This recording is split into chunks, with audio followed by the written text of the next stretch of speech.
Another beautiful baseball night in Atlanta. In fact, it's green night at the ballpark. We'll talk more about that later on this evening as we welcome the Nationals to town for Game 2 of a 3-game series. And all year long, Atlanta Braves baseball on Sports South is presented by Academy Sports and Outdoors, the right stuff, and the low price. Hi again, friends. Chip Carey and my partner Joe Simpson, who obviously got the green night memo. Nice green shirt. Hopefully the Braves can pick up a win tonight and even up this series, but there was some bad news today. Jason Hayward's shoulder is still bothering him. An MRI will take place tomorrow. Jason, during batting practice today, showed his teammates where the discomfort was. Braves certainly hopeful that Jason will not have an extended absence in the lineup. Alex Gonzalez hitting second. Eric Hinske gets the start in right. But some good news, partner. Braves really hitting the ball well with runners in scoring position. They've been doing a good job of that all year long, Chip, and it continues. In fact, there are some Braves guys in the top 6, as you see, 4 of them in the top 6 of the National League, hitting with key runners on base. They're coming through in the clutch. Brian McCann tops the list at 500. There were a couple such hits last night. Even though the Braves didn't win, they continued their good work with the bats. And after trailing 7-1, they fought back to score 5 runs in the 8th inning and make a game of it. Chipper with an RBI hit, and of course the big hit on a high fastball. Dan Uggla came through with a big 3-run homer, and a good sign for Dan Uggla too that he may be coming around a little bit. Now, you mentioned Eric Hinske's in there. All he's doing right now, he's hitting 300 with men in scoring position, and remember, a lot of that is as a pinch hitter. He's also leading the team overall in hitting, so not a bad guy to throw out there when you need a replacement for Jason Hayward. No doubt about it. Eric Hinske's had the hot hand at the plate for the Braves. We'll see if he can do it tonight against national starter John Lannon. He's one half of tonight's pitching matchup. We'll tell you about who's starting tonight for the Braves right after this.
Minutes away from baseball, the Nationals and the Braves, Game 2.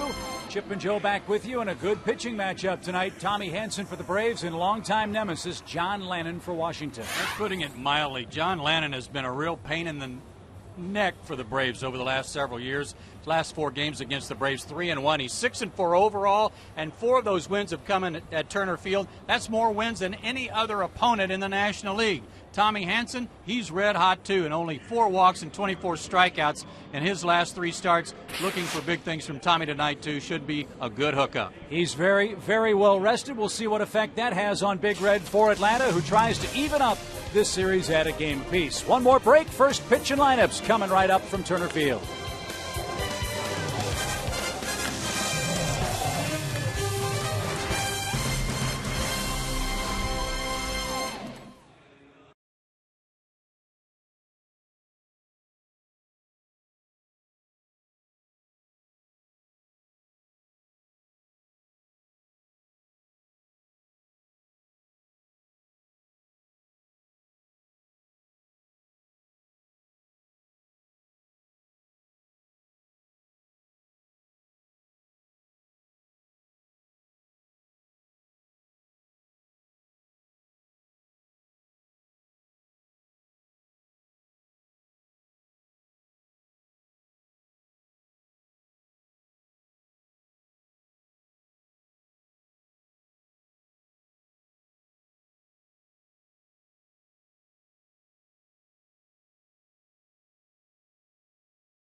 And Outdoors, by AT Uverse, by Delta Airlines, and by Ford.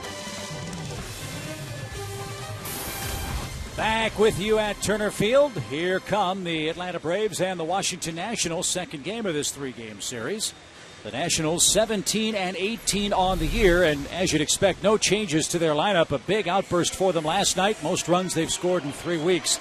They line up the same way for Game 2 as they did last night when they scored 7 times. And they'll be going against Tommy Hanson, who makes his 8th start of the year. 4-3, a 2.63 ERA. And how about this on Wednesdays? If you want something that's a little offbeat, he's 7-0 in his career on Wednesdays, and his last 3 starts have come on Wednesdays. A 1.49 overall ERA in that span. Lifetime against the Washington Nationals, 2-2. That includes a loss to them on April 2nd. Got beat 6-3 in a game that was rain delayed. His 4 keys to pitching success: hey, Tommy, it's Wednesday. That's all he needs to know.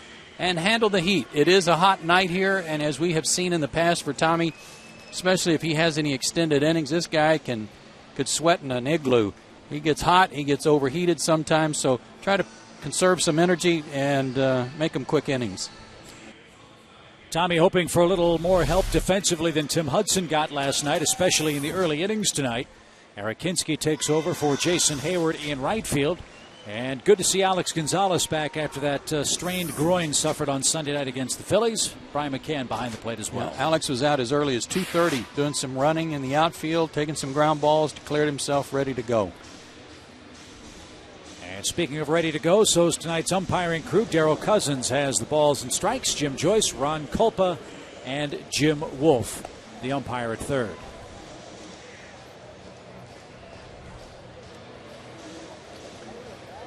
So Roger Bernardino ready to go for Washington. Braves didn't lose any ground to the Phillies. They lost to the Marlins last night. 2-1 was that final. So the Braves start play today 4 games off the lead in the East. Washington 6 games back. As we mentioned, a game under 500. Last time we saw Darrell Cousins behind the plate was April 22nd at San Francisco. Braves beat the Giants 4-1. That was a Tommy Hanson pitch game, and Darrell had a bit of a tight zone that day. So Bernardina starts things off.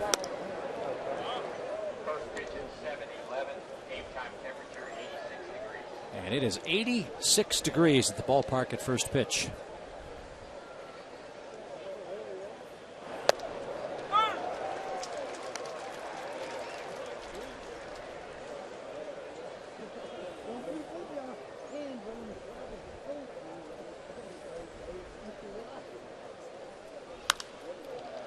Pop fly, left side, and no play. Told you as well, it took the Nationals 32 games before they got the first and second hitters on in an inning, any inning, in a game this year. They did it last night in the first inning and scored an unearned run. The errors certainly played a part in last night's game for him, setting up the 2 3-run homers.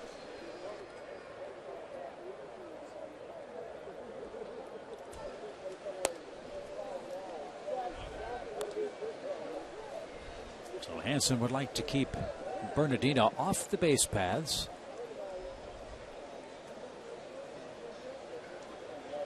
And has a 2-2 count.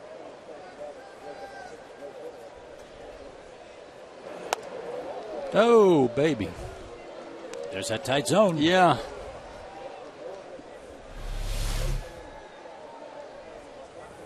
A little low. Had the plate.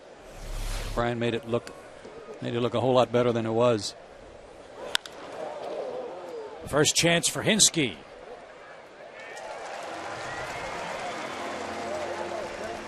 Bernardino retired. Tough right field, but no glasses for Eric and no trouble. Must be off to his right a little bit, not in his way from where the hitter's backdrop is. Plus the shades with the hitter standing in the shade might make it a little hard to see the ball off the bat. National shortstop Ian Desmond bats.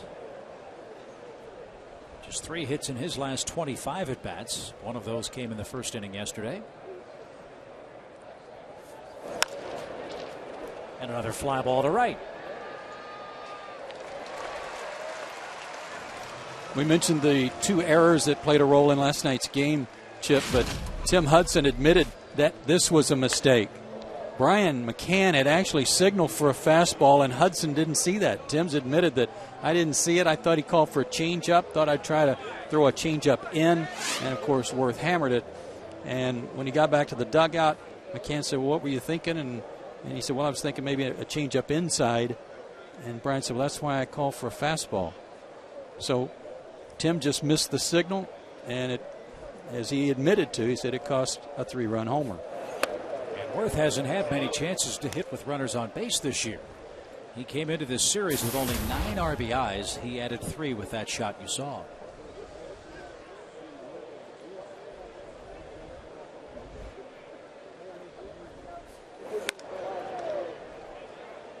And to your point, you're right. It's not just the infielders or outfielders who can commit errors. And that was a point that I think when everybody was trying to get Tim to say, yeah, you know what, the errors behind me kind of hurt or whatever, which Tim's never going to do. He admitted, he said, you know, all the mistakes weren't just physical mistakes. And Brian's question was made in such a way, it wasn't what were you thinking, it was like what were you thinking there when you threw that pitch.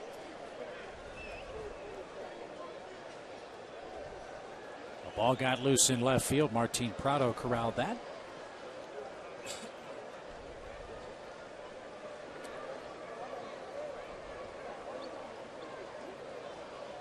Three balls, no strikes.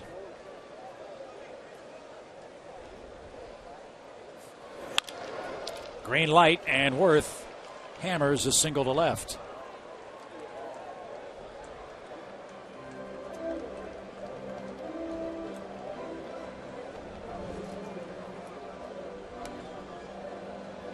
So Tommy will go to the stretch here in the first inning, and Adam LaRoche comes up. To the music of La Cucaracha.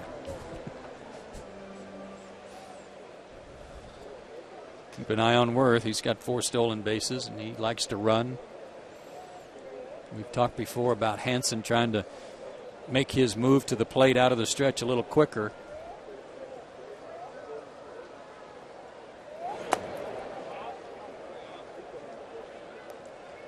Last year among the league leaders in a category he didn't want to lead for Tommy, and that was stolen base success.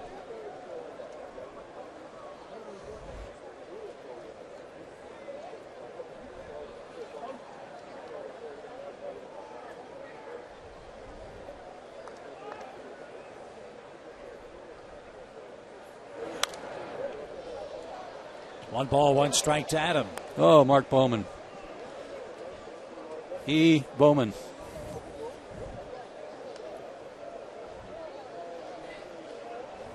Writer for MLB.com. Don't lean too far, Mark. You'll take out half a section.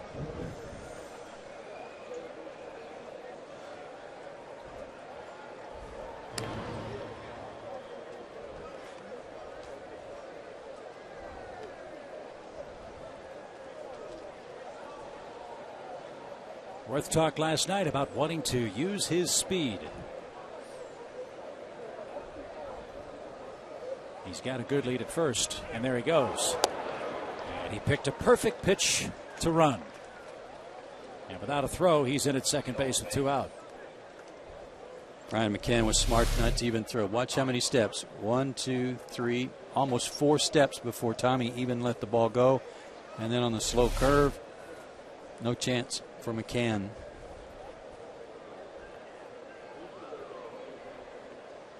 LaRoche has 14 RBIs. He's trying for his 15th here.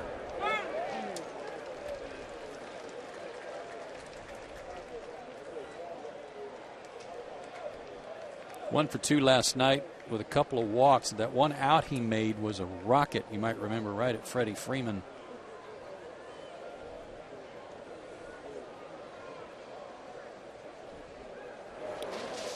Nice stop.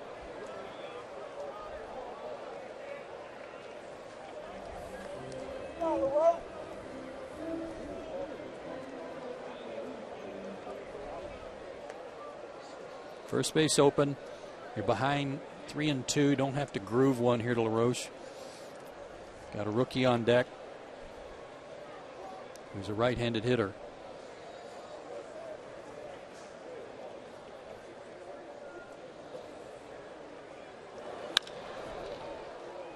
Straightaway center and playable for Nate McLeod. Tommy Hansen gets 3 fly ball outs in the top of a scoreless first.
But leave Jason Worth stranded. Now the Braves come up for skipper Freddie Gonzalez. The Braves 20-17 on the year. Jason Hayward MRI tomorrow. That means Alex Gonzalez moves into his spot in the batting order. He'll bat second. Eric Hinsky is in right field. He'll bat in front of center fielder Nate McLouth and pitcher Tommy Hanson. And John Lannon on the mound, the left-hander, 2-4 on the year with a 5.09 ERA. 26 years old, 6'4", 215 out of Manhasset, New York, right outside New York City. He's in his 4th year in the big leagues, and again, a real Braves beater. 6-4 in his career. He's won 3 straight against Atlanta. And his 4 keys to pitching success, no strikeouts. And by that, he wants to pitch to contact. He got in trouble last year and got sent to AAA because he was nitpicking too much. And don't go changing. Because he's got a good changeup. Make sure you use it tonight. On key and everything. It was spectacular. Well, if it was the first time in my life. Martin Prado will start things off for the Braves. 2 at night for him, including a solo home run.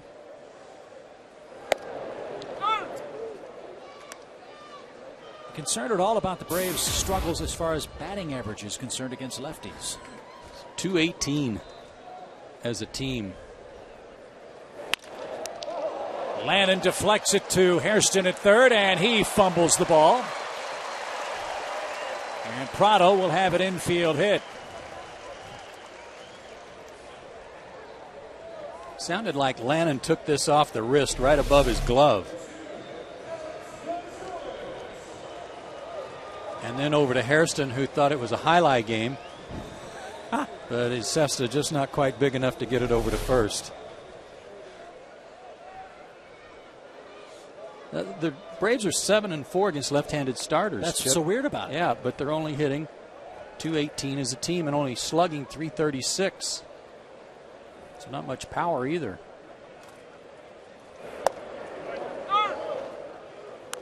So Alex Gonzalez back in the lineup, and he's our Georgia Lottery hitting the jackpot. Very good luck against John Lannon in his career.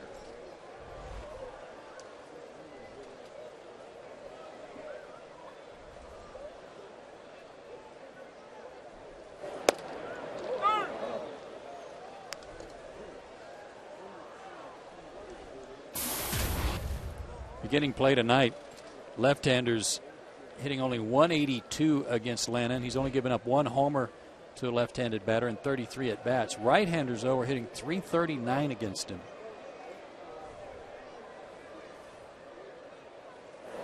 And he's coming off a start against Philadelphia. It was one of his worst in 2 years. He only lasted 2 innings, gave up 7 hits and 6 runs, and got beat by the Phillies 7-3. But that's what's so frustrating for the Braves. This guy can't beat the Phillies, but the Braves can't beat Lannon. Yeah.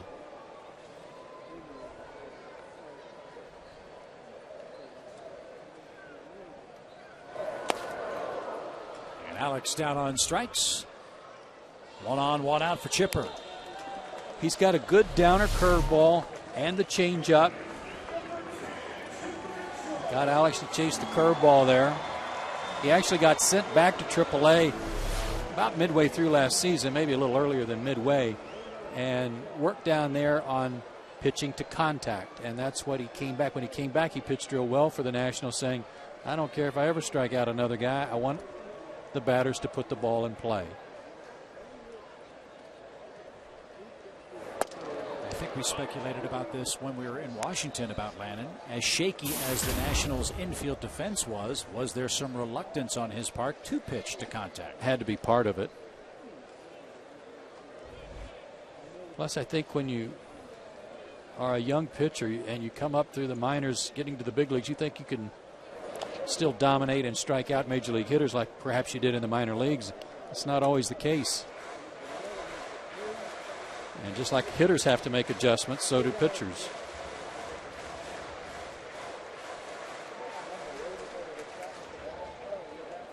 I think where the Braves' batting average as a team would be against lefties if it weren't for Chipper.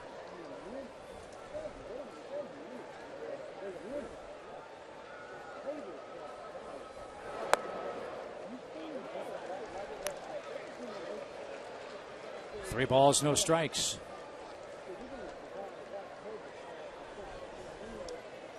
Got to give the lineup credit last night for making a game of it in the 8th inning and come within a whisker of tying it on Conrad's shot in the ninth. 2 on, 1 out for McCann. I thought Brooks's ball was gone last night. So did I.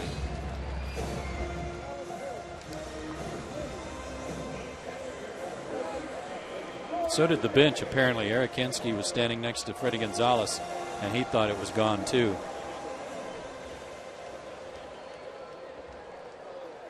Here's your hottest Braves hitter, Brian McCann, a 10-game hitting streak working tonight.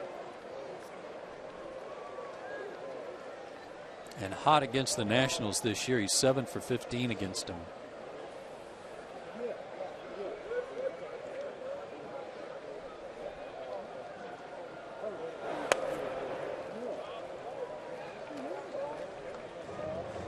Again, the team with the highest batting average as a group, and Brian McCann, Chipper, and Martin 1, 3, and 5.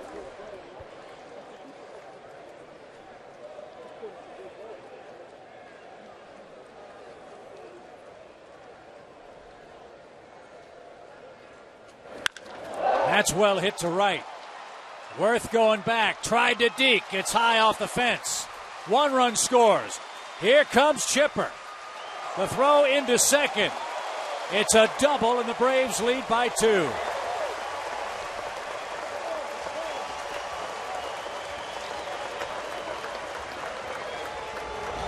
Hit a little over 500 now with runners in scoring position, and he's hit an 11 straight. Sounded like a firecracker went off when he hit this one. Great extension on a fastball down, and came within a letter of hitting it into the bullpen.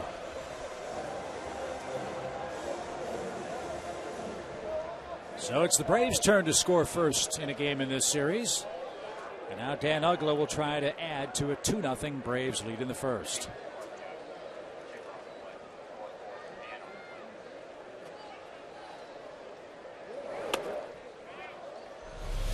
How's his sound? Man, that was crisp, wasn't it? I hope the fans who have a chance to go down on the field before the games and listen to and watch batting practice really focus on the listening to part when guys like Chipper and McCann swing the bat during BP. It does sound different than other players. Yeah, it does. Jason Hayward has that sound too. Hope Jason's shoulder is nothing serious. I asked Freddie before the game, I said, why wait till tomorrow for the MRI? Are the doctors waiting like for the inflammation to go down or something? He goes, no, Joe. He said, couldn't get him in. Uggla breaks his bat. And LaRoche digs out the throw from third for the second out. They couldn't get him in for an MRI until tomorrow. Oh, I thought you were saying he was too big for the two. No, no, I don't think that's the case. But hopefully Jason and the rest of Braves country will get some relief once we find out the results of that picture tomorrow. Yeah, let's hope so. And did I hear correctly in Braves Live when he was talking to Jerome that he said the numbness was gone? Is that what he said? Yes. That's a good sign. Here's Freddie with 2 outs.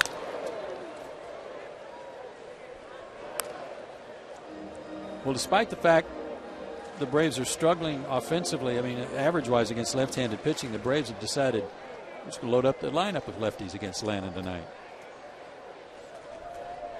Freeman, Hensky, and McLeod back-to-back.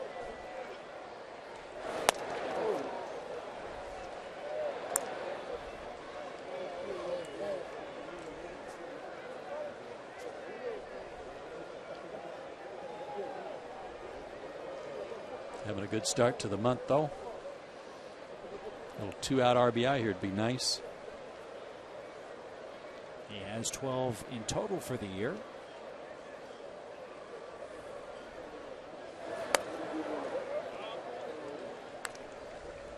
One ball, 2 strikes.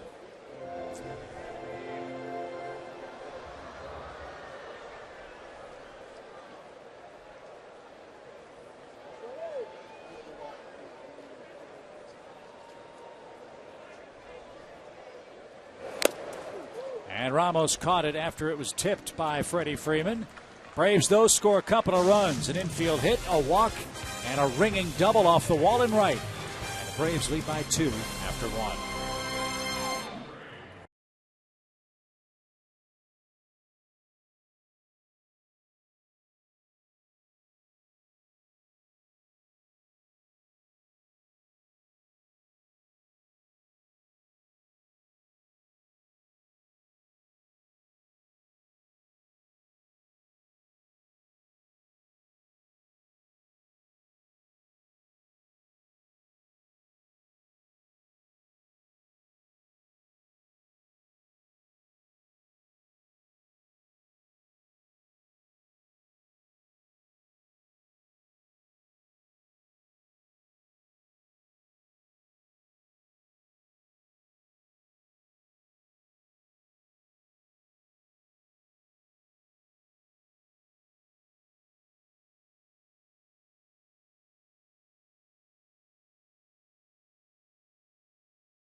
Are brought to you in part by Geico, by the Georgia Lottery, by AT and by Sonic. Great start tonight at Turner Field. Braves have scored the first 2 runs in support of Tommy Hanson. And a big week of baseball continues in Atlanta this weekend. The Delta Civil Rights game will come your way the first time here at Turner Field. The Braves will take on the Phillies. And we'll celebrate baseball's contributions to the civil rights movement. Saturday's the Negro Leagues tribute and the ludicrous post-game concert. Sunday is the Delta Civil Rights game. For more info, visit braves.com/civil rights. Good pitching matchups all weekend long, too, with the Phillies.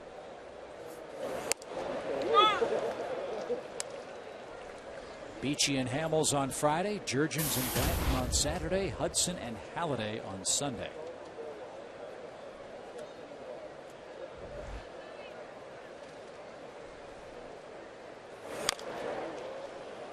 Two quick strikes on catcher Wilson Ramos.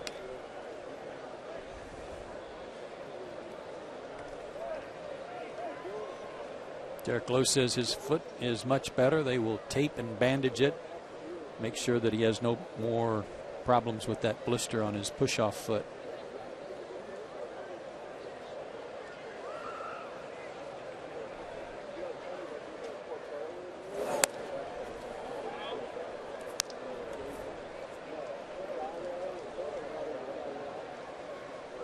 Ramos, a big part of the Nationals' future.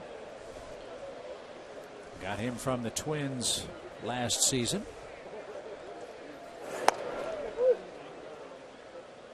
Was the deal that sent Matt Capps to Minnesota.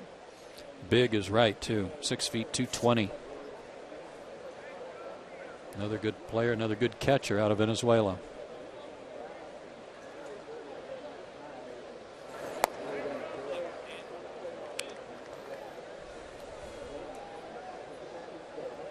More balls than strikes so far for Tommy.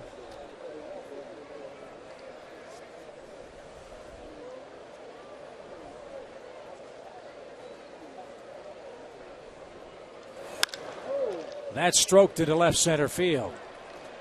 And Ramos will have an extra base hit. And stands at second for Lance Nix with nobody out. That one was loud, too. Fastball, inner third, up. And he does with it what a major league hitter is supposed to do with it, not miss it. So Lance Nix stands in. Nix hit a 3-run homer in the 4th for Washington last night.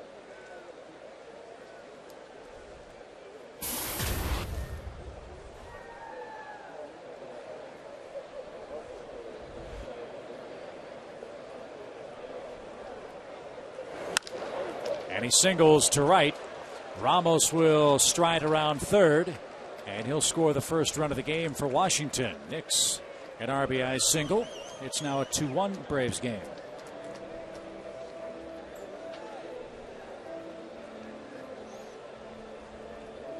Not a good start for Tommy with location.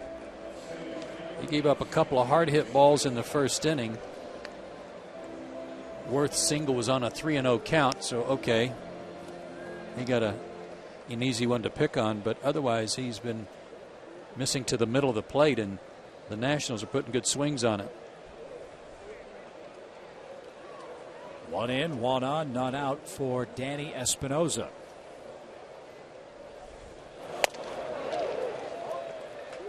Here's our Academy Sports and Outdoor leaderboard. Most RBIs among National League rookies. Espinosa at the top of the list. Freddie Freeman with 12. Anxious to see Darwin Barney play.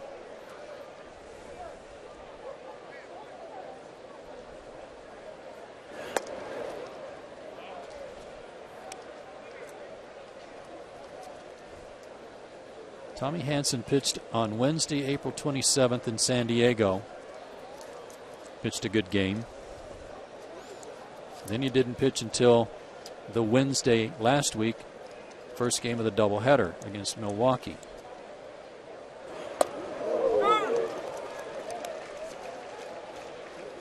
And here he is on another Wednesday. But he said he played catch a couple of times on flat ground in between. Did his bullpen work on Sunday. But he's only given up 2 runs in those starts combined at San Diego and against Milwaukee.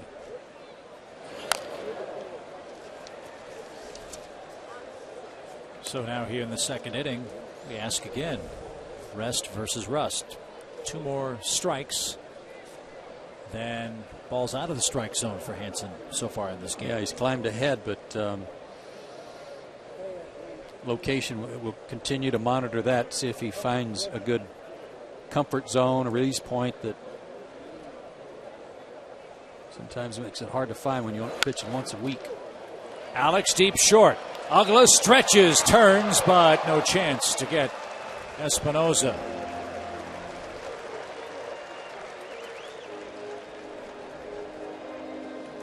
That guy at short gives you a chance to turn 2 on almost anything hit his way. Last night we talked about how, what's going on with so many bobbled balls and errors, but somehow Alex just makes the world right.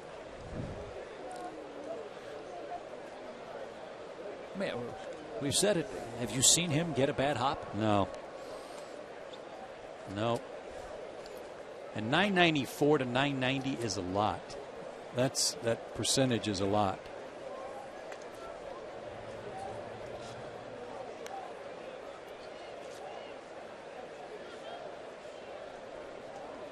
I wonder how many more chances Alex has over Paul Janisch to handle the baseball at shortstop. A bunch.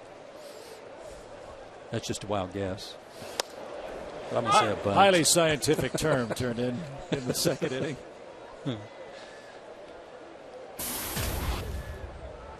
Hairston's batting 8th, and he's getting the bulk of the playing time with Ryan Zimmerman out with abdominal surgery, and he's swinging a hot bat the last 5 games.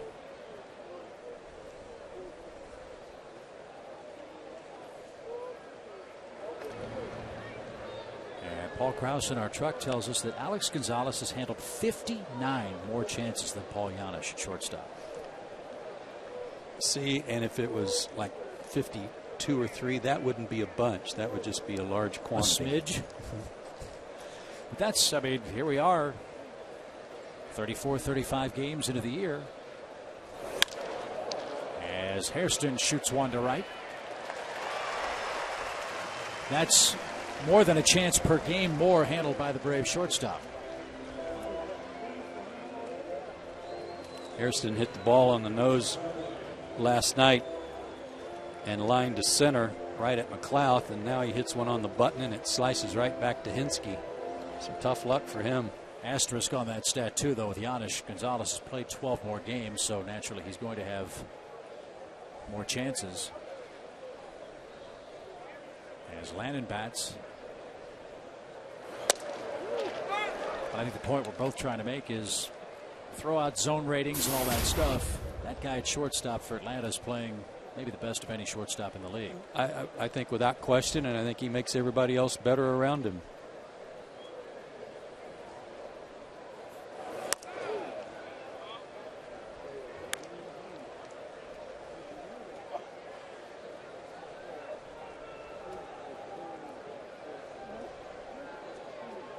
Lannon doesn't have a hit this year. He's 0 for 13.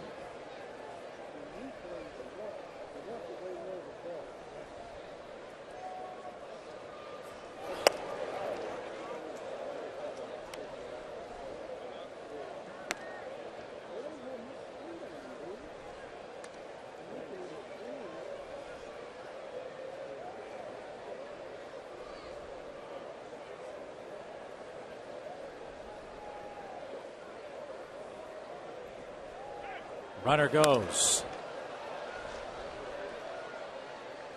And Espinosa back to first now with a 2-2 count. That's something you rarely see, is a runner take off with 2 outs with the pitcher up there, because if he gets thrown out, then you got the pitcher leading off the next inning.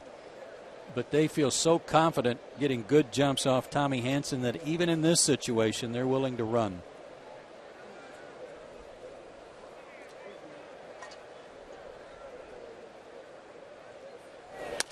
With 2 strikes, Espinosa holds, and Tommy has his first strikeout in this game.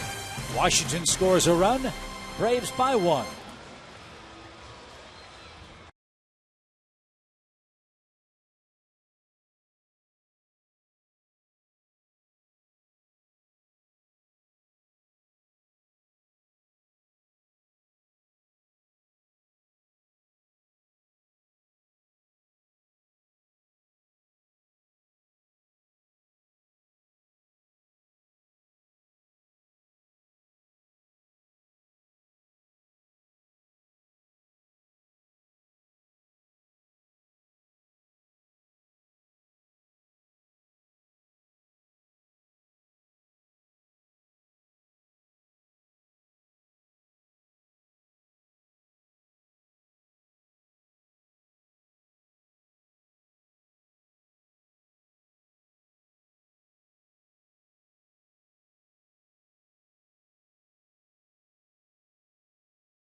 Night for the Braves was that man, Christian Martinez, out of the bullpen, was terrific. He held them at bay to give the Braves a chance to catch up in the 8th inning. 1 walk, 3 strikeouts in 3 innings, and that's the subject of our Geico quote of the day from his manager about Martinez last night. He said he gave us a hell of a 3 innings, kept those guys right there, and gave us a chance to come back and get back into the game. So way to go, Christian. And we made the point last night, he hadn't pitched in 2 weeks for the Braves, and really had a rough road trip because of all the extra inning games. Lost one of those out in San Diego and was frankly in tears. That's how much he was hurt by letting his teammates down, in his words. Well, I think his spirits were picked up last night from everybody with his performance. So the Braves lead by a run. Eric Hinsky starts it off. And Eric's got a hot bat working. 5-game hit streak, 6 for 10 with 2 homers in that stretch.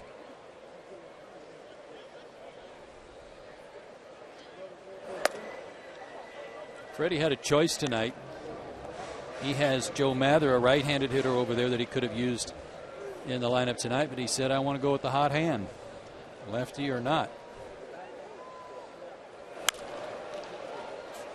And this is only the 3rd at bat of the year for Hinsky against left-handed pitchers. He's 0 for 2. Might remember last year when the Braves had that incredible month of May. Braves won 20 of 28 games in May last year. And Hinske had as much a part of that as Troy Gloss did. Eric hit .339 last May with 4 homers, 14 RBIs in 23 games.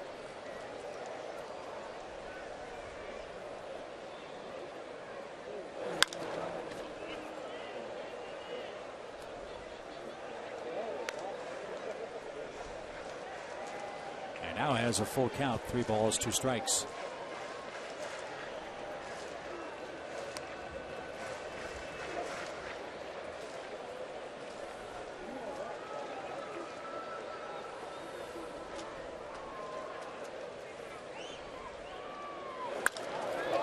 In the air to center, but Bernardina is there. 1 out. He's made a couple of good pitches on Freeman for the strikeout, and now Hinske for the flyout.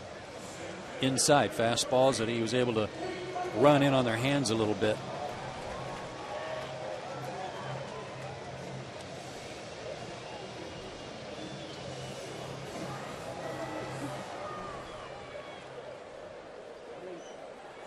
Nate McLouth hitting .258 for the year, but that doesn't tell the whole story.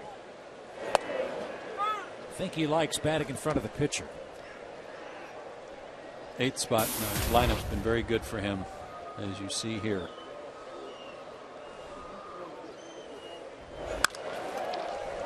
And on cue, he singles with 1 out.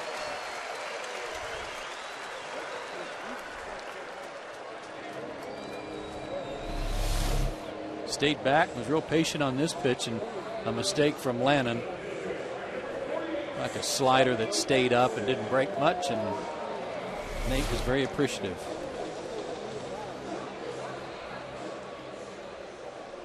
I don't know if you could put into words how hard it is to hit well in the 8th spot in the National League.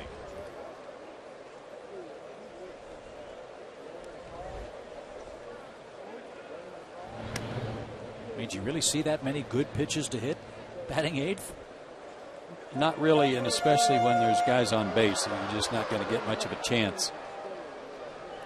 They'd rather work around you and pitch to the pitcher.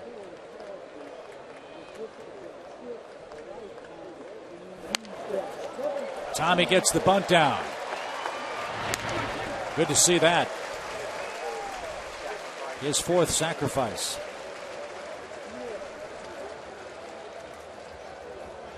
Got to do that to help yourself, and it gives Prado a chance with 2 outs to get that run back.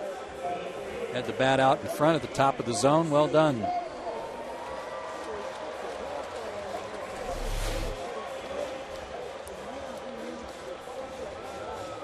Martin took one back up the middle and scored in the 1st inning for the Braves.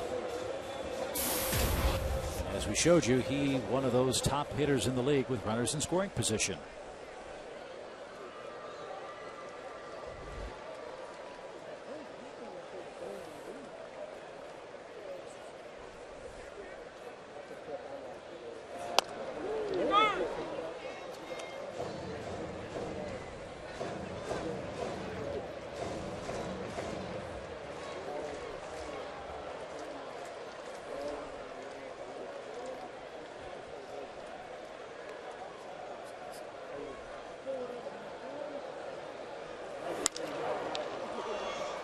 Popped into right, and Jason Worth is under it, and that will retire the side in the Braves' 2nd. Good ball game at Turner Field. Braves in front by a 2-1 score.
Baseball on Sports South is being presented by Academy Sports and Outdoors, the right stuff, the low price.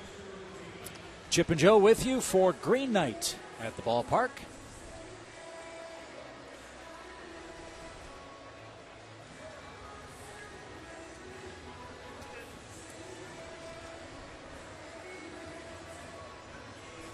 Getting ready to pinch hit, I guess, Peter Moylan. Some news. I guess there was good news and bad news from Peter's back prognosis. He is going to have surgery, expected to happen next Tuesday in Los Angeles. Dr. Watkins out there. But Peter told me himself tonight, he said, they're saying 12 weeks. That means I could be back pitching before the end of the season. So we'll hope for that. We'll hope for relief for the back problems. I can't imagine what that's like to try to play through that. Chris Medlin sitting next to him, and he's throwing off the mound, working in the bullpen. Braves are hoping to have him back in August. That would be great, too. And if that were to happen, think of the options and the fresh arms the Braves would have for the stretch run. That would be a great value for Freddie Gonzalez.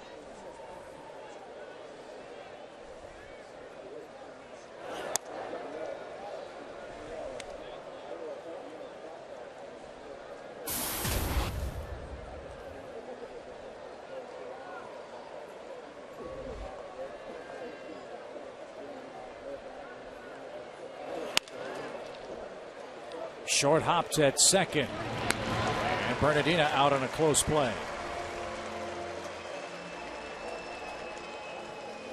Dan got an in-between hop, and it wasn't hit that hard, so he's got to handle the hop and then get his feet down so he can get rid of the baseball because Bernardina's flying down the line.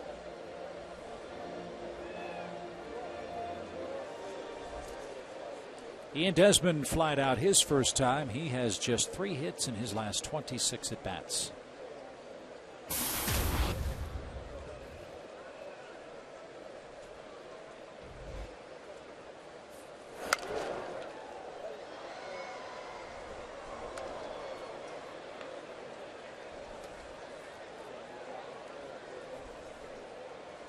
Desmond, a third-round pick in 2004. Out of Sarasota High School.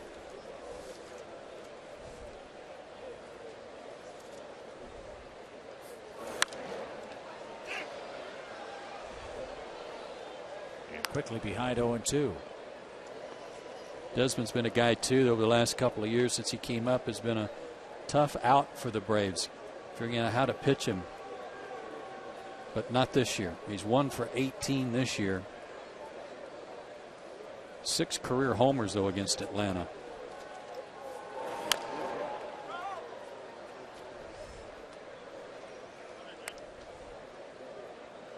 He has 17 homers for his career. Yeah. 6 against the Braves.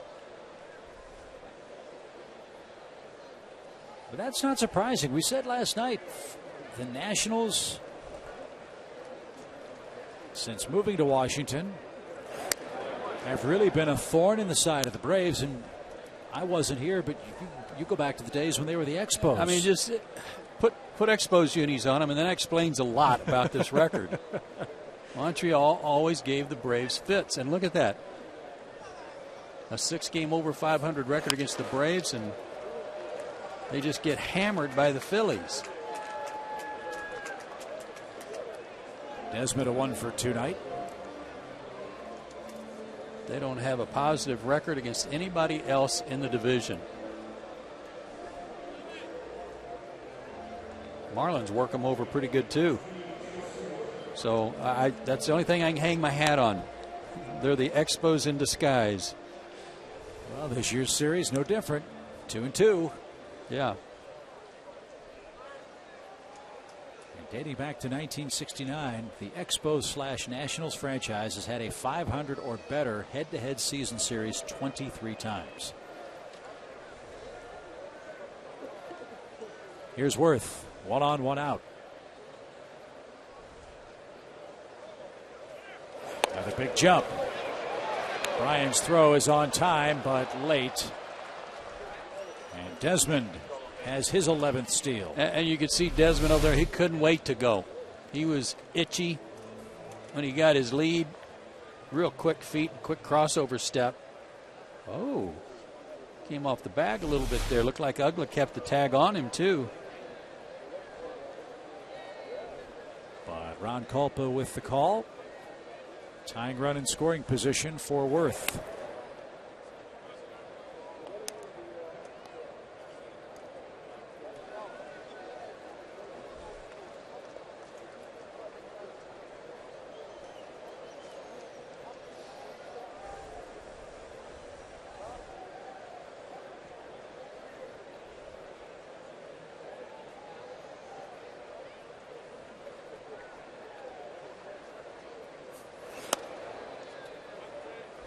Take another look at this slide. Now watch, Desmond's top foot goes over the bag. Back foot slides off. Tag was on him when he tried to reach back for the base. I think he was out.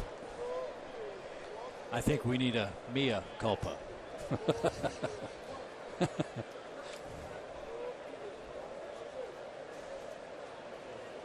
Dangerous pitch, 3-0.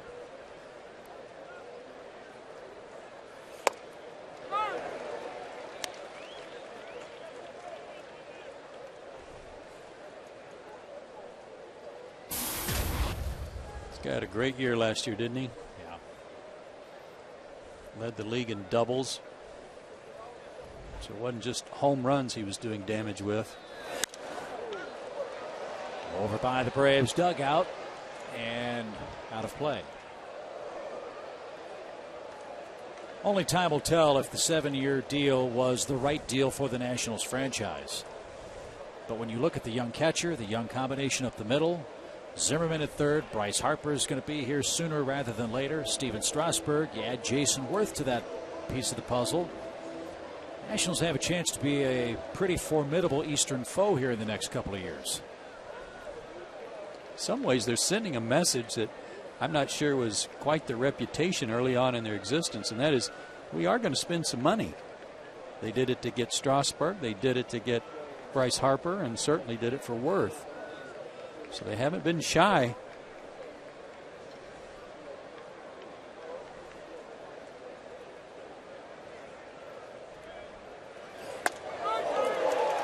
Worth is out on strikes. Very slow walk back to the dugout, and Hansen's second of the game. 3-2 curveball. Like a pretty good pitch, and Fox Tracks tells us it was. So you can try to duck the pitch as Worth was trying to do there, but it didn't help. Good call by McCann. Good execution by Hansen. Love that we're seeing the high strike called from time to time again in the game. And here's Adam LaRoche with 2 outs.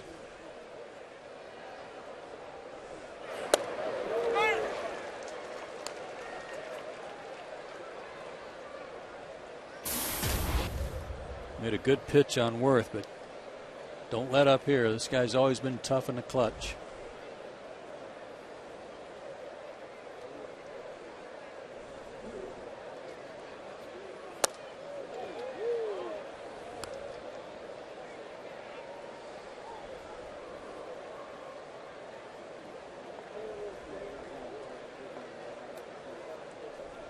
Adam hit 25 homers, knocked in 100 with the Diamondbacks last year.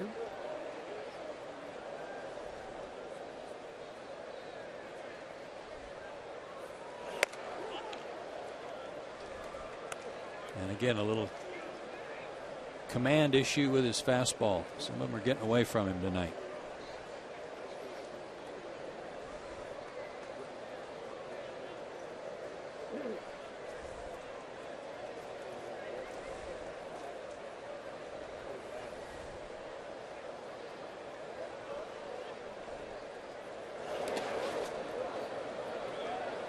At the second or third, really good stop by McCann with runners on base tonight already.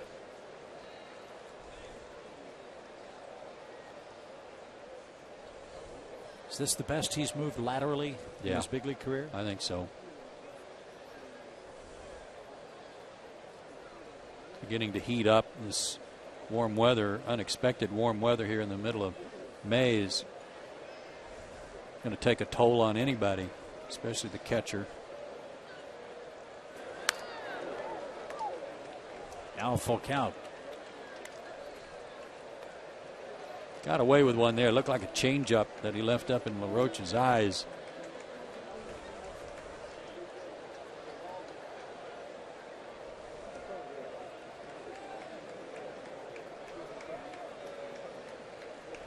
Threw Worth a 3-2 curveball. Let's see what he does here with Adam.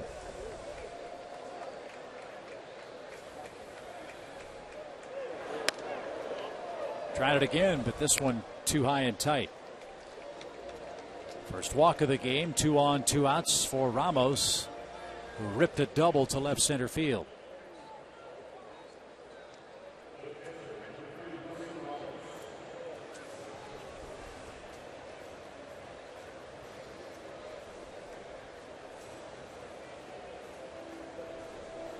Talk a lot about Brian McCann and his numbers as a catcher and how good they are from his position, leading that position in a lot of different categories. But Ramos right on his heels in batting average, coming in at .301, and he's done some damage against Tommy Hanson in his career. 3 for 3 now with that double. Well, this guy had a very impressive minor league hitting pedigree too. He was a .283 minor league hitter with the Minnesota organization.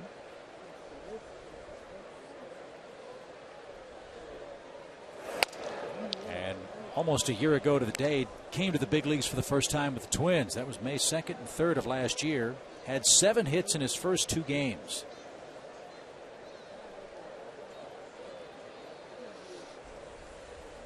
And was the first big leaguer in 68 years to do that, believe it or not. Nanny Fernandez of the 1952 Boston Braves was the last player with that much success in his first 2 games. And everybody on his team was telling him it's just not that easy.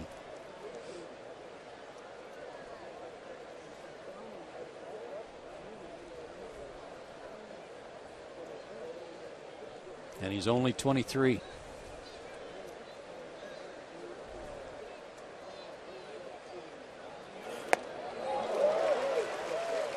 That will be the other fun thing about this division to think about in the years to come.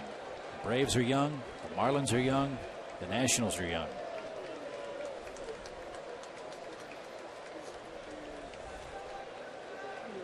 And as we talked about the Phillies last weekend, they're getting some age on them. Still an excellent team, but they're growing old together. Little pop. And Ramos's perfect run against Tommy Hanson ends in the top of inning number 3. Nationals strand a pair on a beautiful warm night at Turner Field.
Braves in the bottom of the third inning. Atlanta 2, Washington 1. And time for tonight's AT Universe trivia question. Jason Worth, 346 average at Turner Field's the third highest in stadium history. What two hitters have a higher average here? Someday there's going to be a question where you only have to get one guy. It's just, they're trying to whittle away our ridiculously high winning percentage. It's working. Dan Uggla, didn't he have like a 350 average here? Thinking Barry Bonds. I'm thinking Brian Howard with all of his great work here.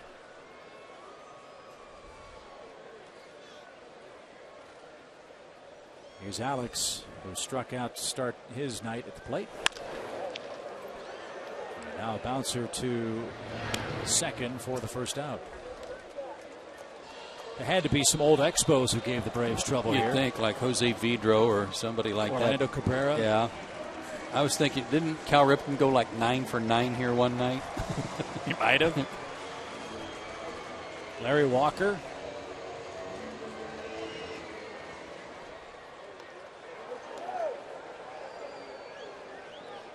We're hearing a ringing silence out of the truck. So Nothing. I don't think we've gotten anything right yet.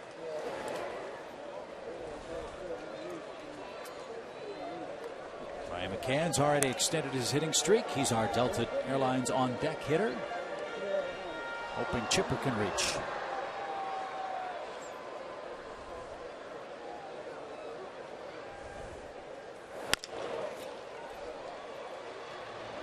Desmond throws on the run, 2 out.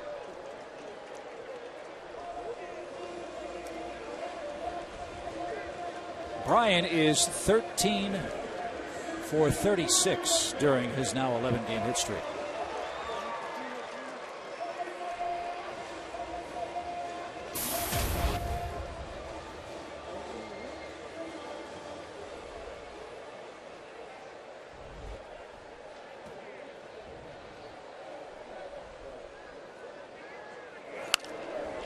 This guy loves to play, doesn't he? Yep. I loved your story about Dwayne Kuiper and Mike Krukow out in San Francisco about Brian. Yeah, they both said that he is their favorite player.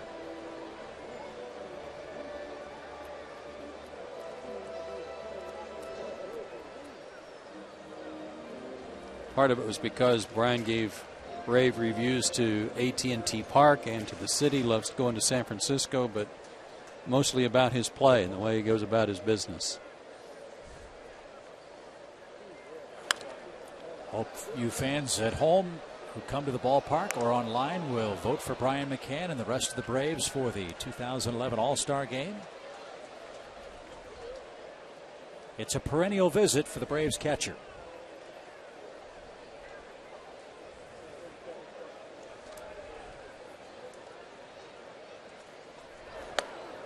It's a popularity contest in many cases, but not for Brian McCann.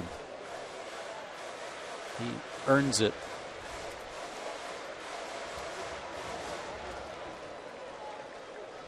Already 5 All-Star appearances for him. And the MVP last year, the All-Star Game. Helped give the National League his swing alone gave the National League home field advantage thanks to the National League's win. Home field advantage in the World Series.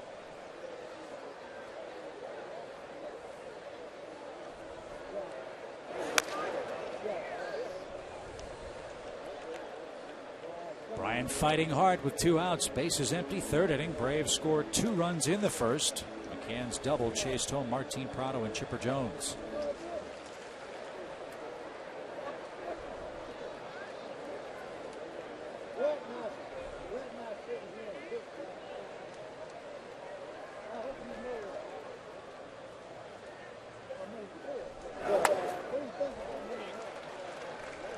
And no matter the resolution of this at bat, all these pitches that Brian is fighting off is forcing the pitch count of Lannon to rise on a hot night. That's important.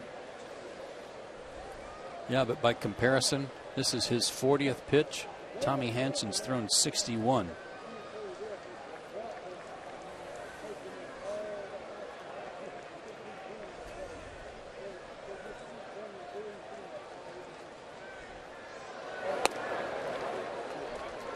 Good at bat.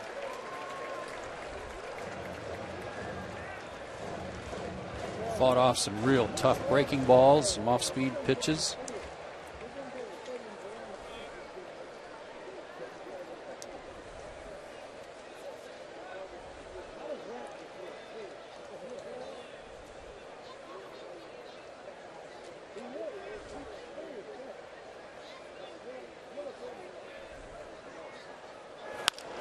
And on the 8th pitch, Bryan will ground to second. And the Braves are out in order in the bottom of the 3rd. 2-1 your score.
Turner Field in Atlanta. And here is what we're talking about. Big story at the ballpark. Ecovy is introducing a rainwater collection system here at the ballpark. 1,500 gallons. It actually collects the rainwater right off the roof of one of the buildings out in the center field plaza. And then it is filtered and ready for use for irrigation or cleaning. And they say the amount of captured water at the ballpark expected to exceed 10,000 gallons for the remainder of this year and more than 20,000 gallons over a full season. So we salute the folks at Ecovy and the Braves on Green Night tonight. Lance Nix on the first pitch. 1 out. Boy, Tommy Hanson could use some first pitch outs. Fans save 38% off a pair of outfield tickets for tomorrow's Braves Nationals game. Save $18 and get great lower outfield seats for the series wrap-up here in Atlanta. To order, visit Braves.com/ticket specials today.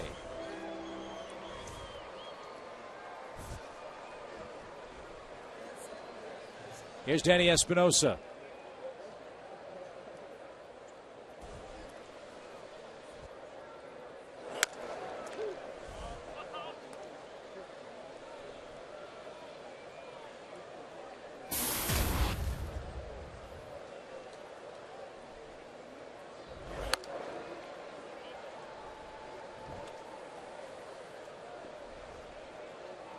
Tommy looking for his first 1-2-3 inning of the game.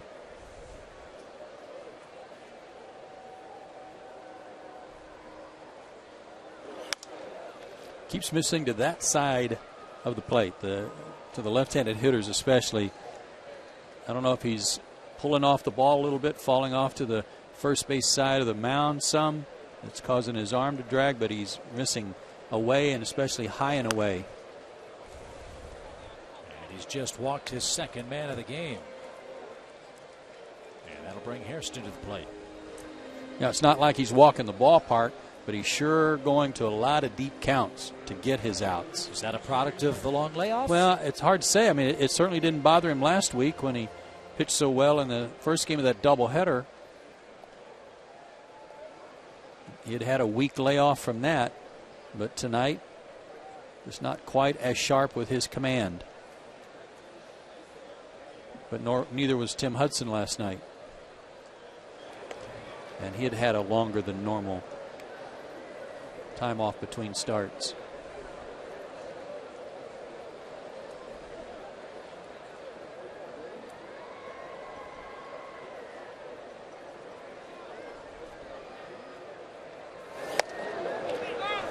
There's a first pitch strike. Hey, you know what? That was a good slide step, too. That was quicker to the plate. Espinosa likes to run. Remember, he was running with 2 out and Lannon at the plate back in the second inning.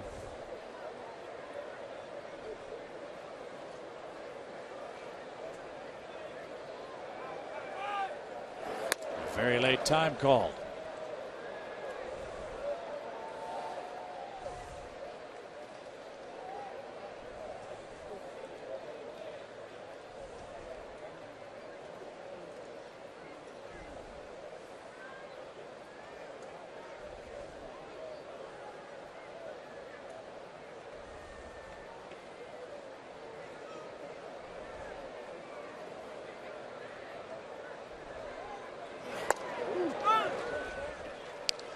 Oh, 2.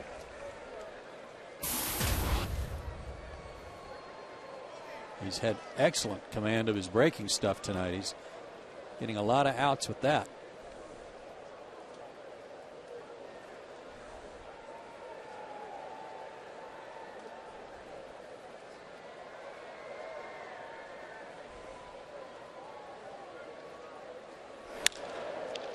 To center.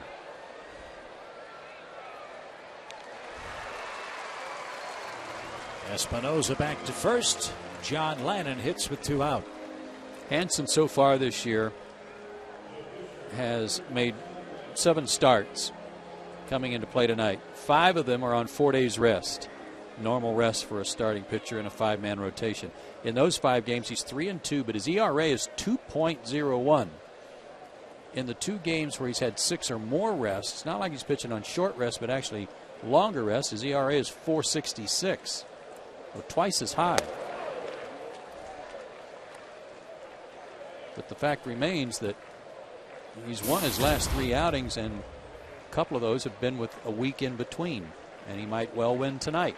He's up 2-1. Espinosa's running. The pitch outside. The throw is kicked by Alex Gonzalez. And the Nationals running wild on Tommy Hanson.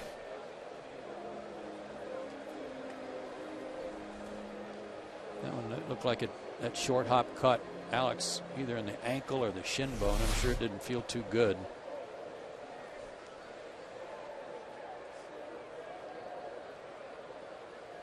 So again, Washington running with 2 outs and the pitcher in the batter's box. Risky play didn't cost them in the second inning. And Lannon still hitless for the year. Chance to help himself, but now behind in the count 1-2.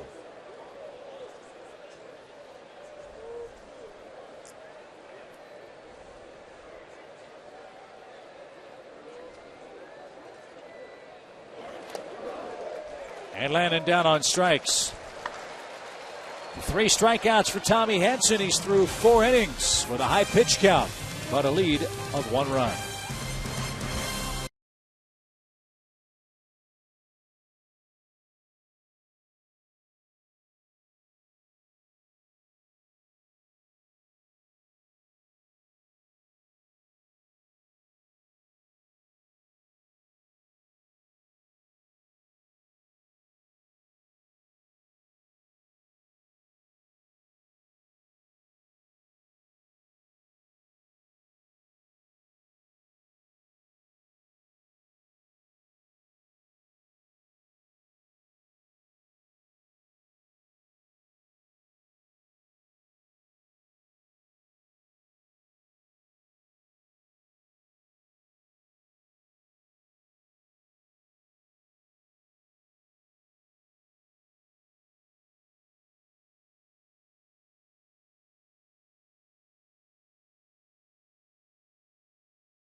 A replay as the Braves lead at 2-1 on Hanson on that last steal. Now that we talk about him being slow to the plate, but what I want the fans to watch, this is going to be in real speed. It's not so much the leg kick. I mean, as part of it is the leg kick and the strike. But watch how deliberate his arm action is going out of the glove and then back to the throwing motion. That's real deliberate. And that's part of what helps them get a better jump. Even with the slide step, it takes him a little bit of time to get that arm where he wants it to put it in the slot to throw it. And that's one of the reasons why they're getting good jumps. If it's the leg problem, you can slide step to correct that. Which he did a couple of times earlier in the game. Can you correct the cocking mechanism? I don't know if you want to do that. I don't know if you want to mess with that. That's his natural throwing motion, and it's a pretty good one.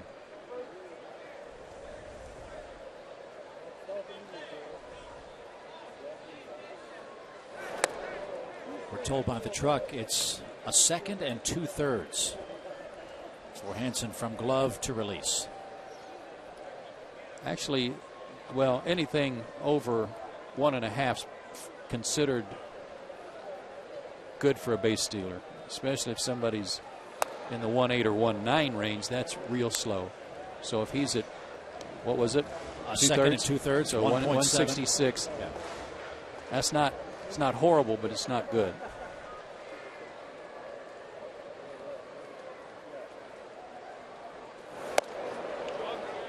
Dan Uggla adding the count now. 3 balls and a strike. Braves looking for a base runner as Landon has retired 5 straight.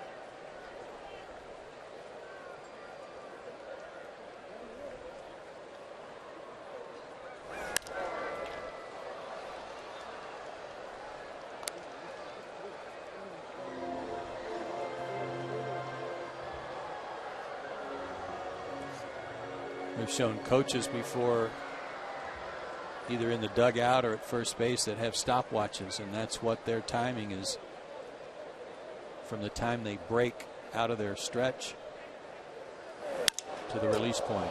Another broken bat, and Hairston on the run.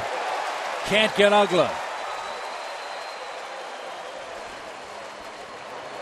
I don't know if he knew what to field, the bat or the ball. Well, there's nothing he could do. Ian Desmond even looked at him after the play and threw his hands in the air like, what are you going to do?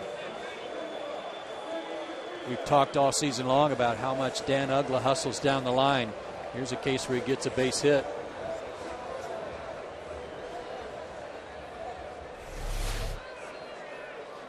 So his first of the night, Braves 4th, and Freddie Freeman bats with nobody out. Second time Dan's broken his bat like that and grounded to third.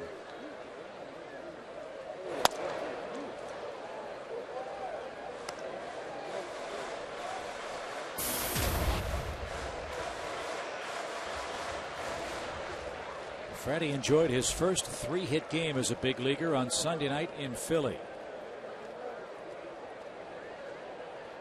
1 for 4 here last night.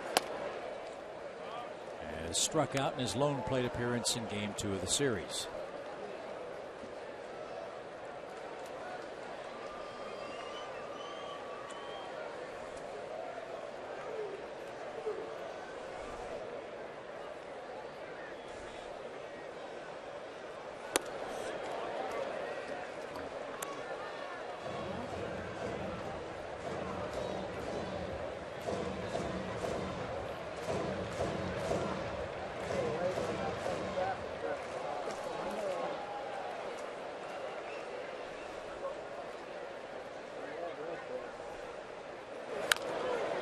There's that pitch that's been working for him on the lefties tonight.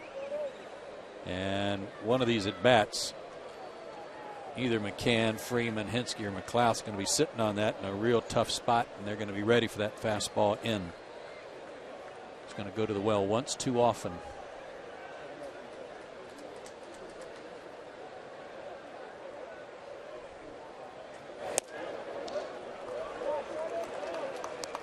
Well, it's managed along with Freddie. Braves lead, nobody out, full count. Run. You know me. Send him. Go, go, go. He's got a left-handed pitcher there, so you're going to have to make sure you don't get picked off. and expect Freddie to put it in play, but go anyway.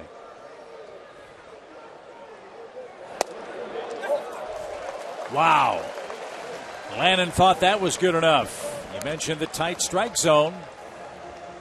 Nationals thought they had Freeman out on strikes. Instead, it's ball 4. Remember that low pitch earlier tonight that he didn't give to Tommy Hanson? Very similar spot right there. Darryl Cousins, consistent. Fox Tracks agrees with him.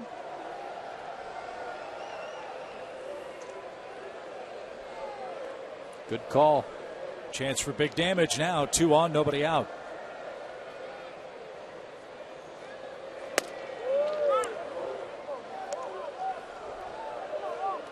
Eric didn't like that call.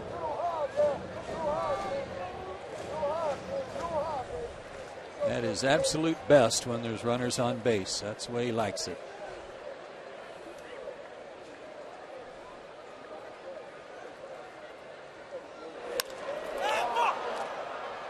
This one popped up, shallow center. 1 out. Lannon might have broken his bat. Yeah, Eric popped up to center his first time up when the ball got in on him a little bit, which is rare for that to happen. And I think able to do that again.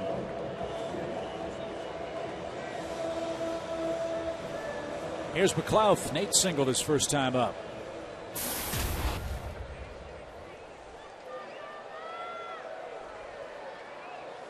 Another one of those guys with great numbers with runners in scoring position, hitting over 400.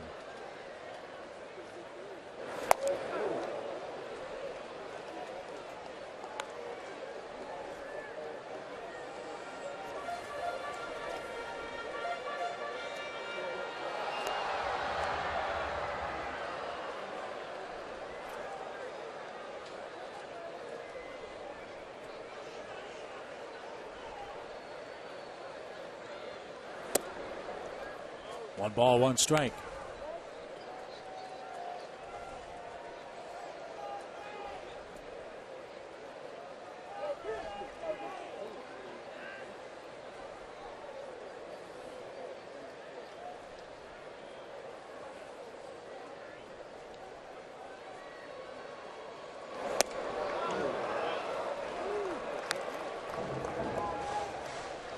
Lannon looks a little exasperated. He does. I was just going to say, he looks a little frustrated this inning. Steve McCaddy asking Ramos where those pitches were. I think they've had the plate. They just look low.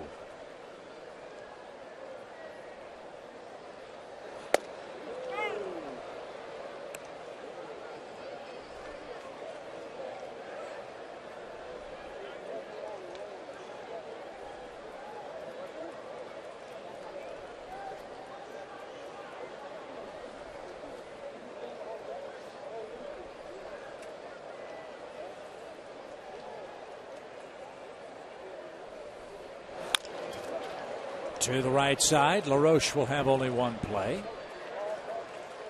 Ugla to third, Freeman to second, Tommy Hanson to the batter's box, and 2 out. Well, they got first base open. Maybe they'll pitch around Tommy and bring Prado up. Probably not. Probably not. I like the way you think, though. That's why Jim Riggleman's down there. Yeah. And you're right here. Tommy sacrificed his first time up.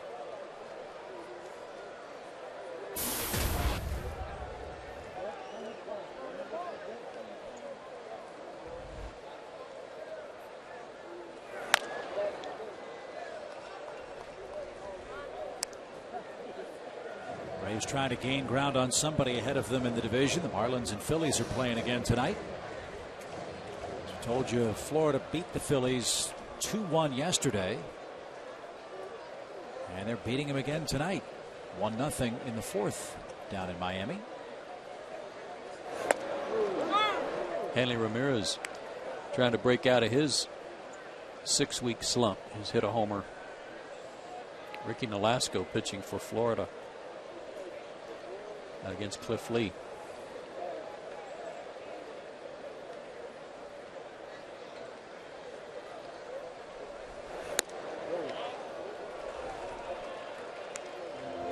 ball, 2 strikes. Braves start play tonight, as we told you, 4 games off the division lead. 2 games behind the second place Marlins and 2 games ahead of the 4th place Nationals.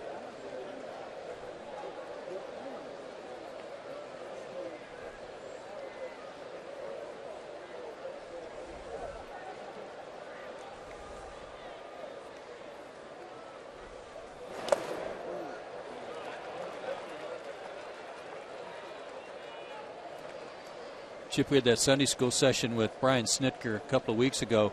Here's a situation. Check out how shallow the outfielders are playing for Tommy Hanson. This is one of those situations with runners in scoring position, even with 2 out, where the third base coach assesses what he sees, knowing these guys are shallow, and that he's got a slower runner at second and Freddie Freeman if there is a hit.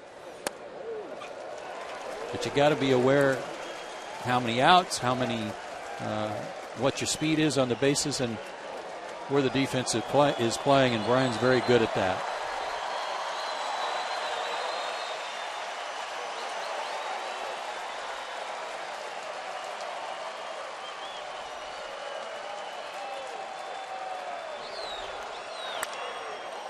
Toward third. Oh, nice pickup. And that retires the side. Braves put the first 2 runners on, but can't push across a third run. 2-1 game as we head to the 5th.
It was a sultry 86 degrees tonight at first pitch. Braves enjoying a 2-1 lead after 4, and the Braves and the Salvation Army are partnering to support storm victims throughout the Southeast. Volunteers will collect funds and needed items at Braves home games through May 17th. Also, fans can text GIVE, G-I-V-E, to the number 80888 to donate $10 to the Salvation Army Tornado Disaster Relief Effort. For more info, visit braves.com/donate. Again, it may not be on the front pages anymore, but it certainly doesn't diminish the need from people, so don't forget. Top of the Washington order in the 5th, Bernardina, Desmond, and Jason Worth.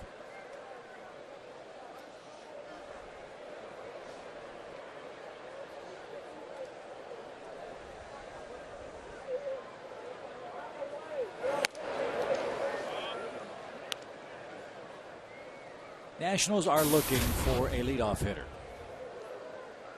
Bernardina getting a chance to play because Rick Ankiel is injured.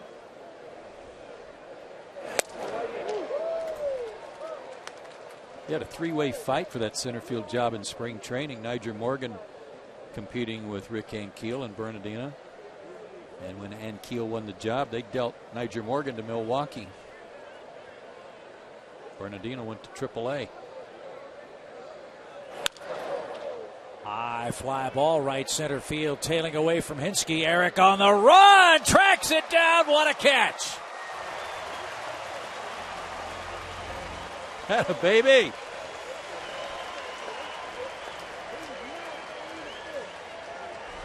Just got to let the big semi go. 18-wheeler. That away. And the fans appreciative. So is Tommy Hanson. Nice catch.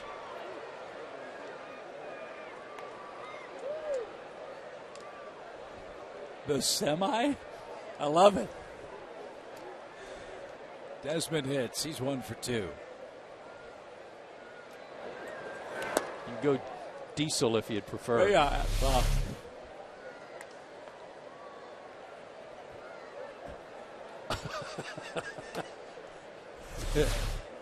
Peter, you better hope Eric doesn't see that. Oh, you know he will.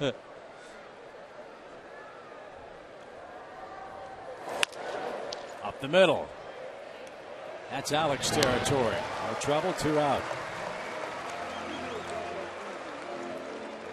We keep saying it, and I know I'm guilty of saying it almost every night. I never realized how good a defensive shortstop Alex Gonzalez was until this year. Love watching him play.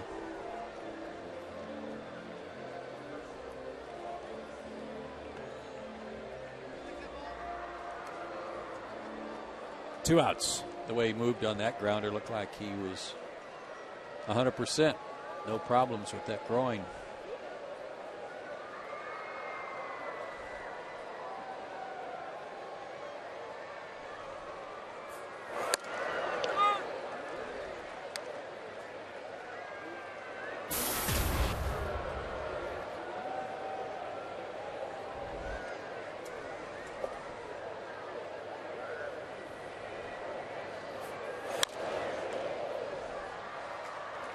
Now Tommy, with one more pitch, could finally have that 1-2-3 inning he's been looking for.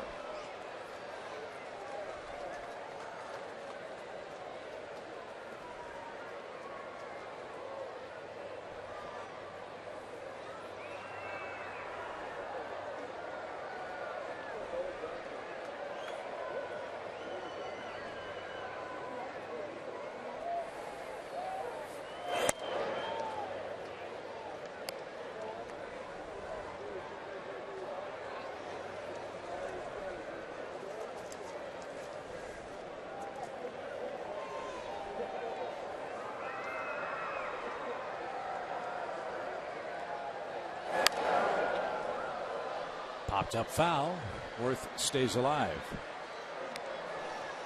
Tommy told me about a pitcher that's pitching tonight for the Angels named Chatwood. That is a family friend of the Hansons. He's, I think, a couple of years younger than Tommy. But, I mean, it's like they were such good friends. They were like members of each other's family. And if this all holds rotation-wise, they might hook up against each other when the Angels play the Braves out in Anaheim. That's our next road trip, right? Yeah. He was already counting up the days and spots and said that might happen. It would be really great for both sides. Well, they won't get to hit against each other because we'll get to use the DH. Or if you prefer, we'll have to use the DH. Yeah, there you go. 2-2. Yeah, it's a weird road trip for the Braves. We've got Arizona, Anaheim, and then Pittsburgh.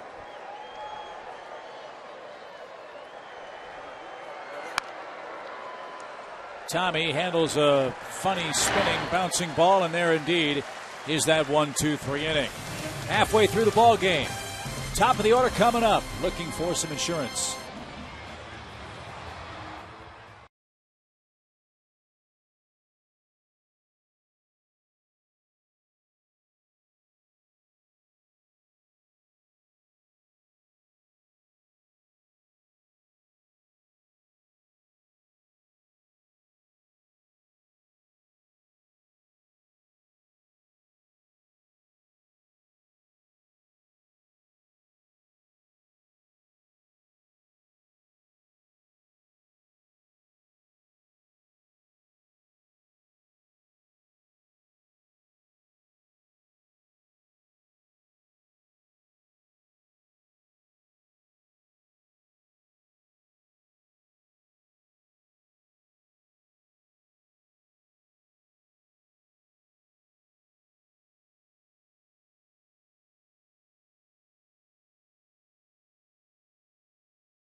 Great running catch by Eric Hinsky for the first out of the 5th inning.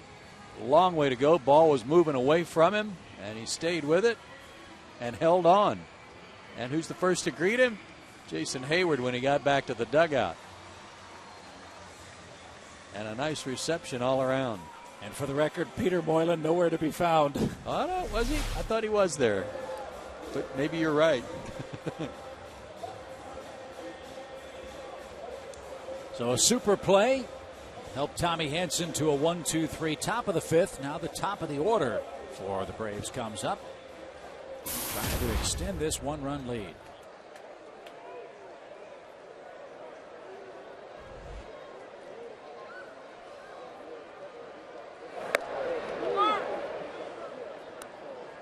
Big Braves fan Debbie Griffiths hoping that Prado can start off this 5th inning in good fashion.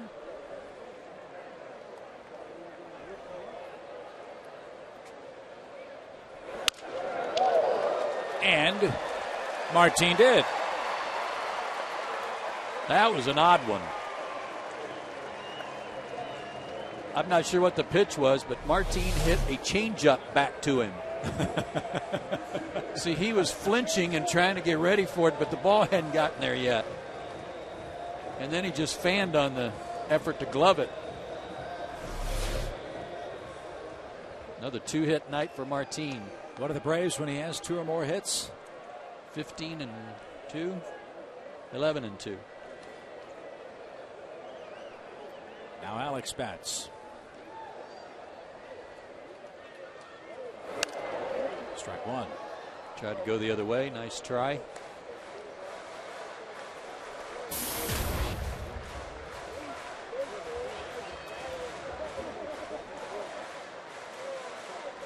Came in hitting .290 against left-handers.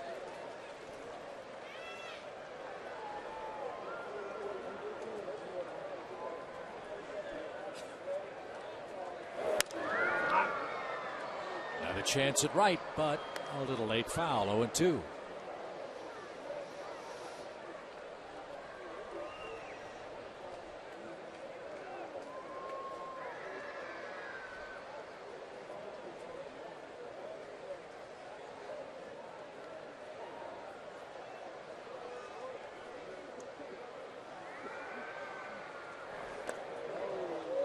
That's the same kind of pitch that struck Alex out in the 1st inning.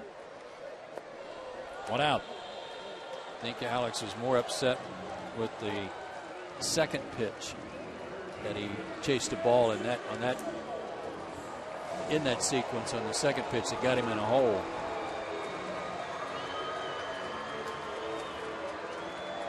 Chipper's walked and scored. He's also grounded out tonight. It's funny. One of the keys was Lannon, no strikeouts. He wants to pitch to contact, and yet in the inning when he gave up the 2 runs, he had 2 strikeouts. That was the first strikeout since then. And no runs allowed. Well, that means Chipper will split a gap or hit one over the wall, and the Braves will add to their lead.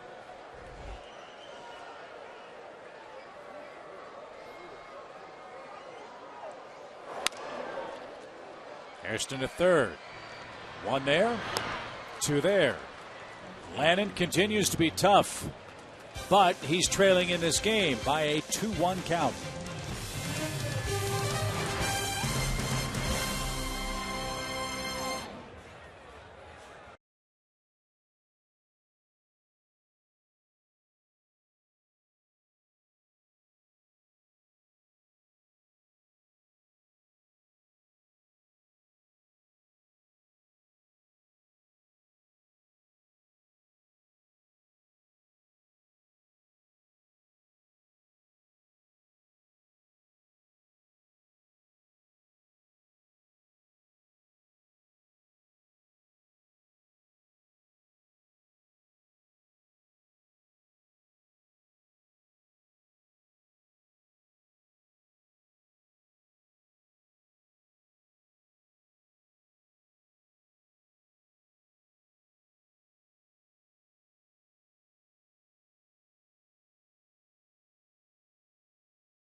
Good-looking crowd tonight at Turner Field. Braves enjoy a 2-1 lead, trying to even up this series at a game apiece. And, Joe, we're playing a Washington ball club that's won 7 of its last 12 games, comes in only 1 game under 500, and has played just 2 teams with losing records all year long. I didn't know that one. No, I didn't either. It's a much improved ball club. Before the season started, I picked them to finish 4th, which would be a climb up 1 rung in the ladder. I thought they'd finish ahead of the Mets. That remains to be seen, but they've got some good young players, and Jim Riggleman has done an excellent job of kind of molding this team to play the game the right way. I think you made a really good point last night when talking about the Nationals club. They know they're not going to win the division, or at least they shouldn't this year. Their best ever record as a Washington Nationals team was 81-81.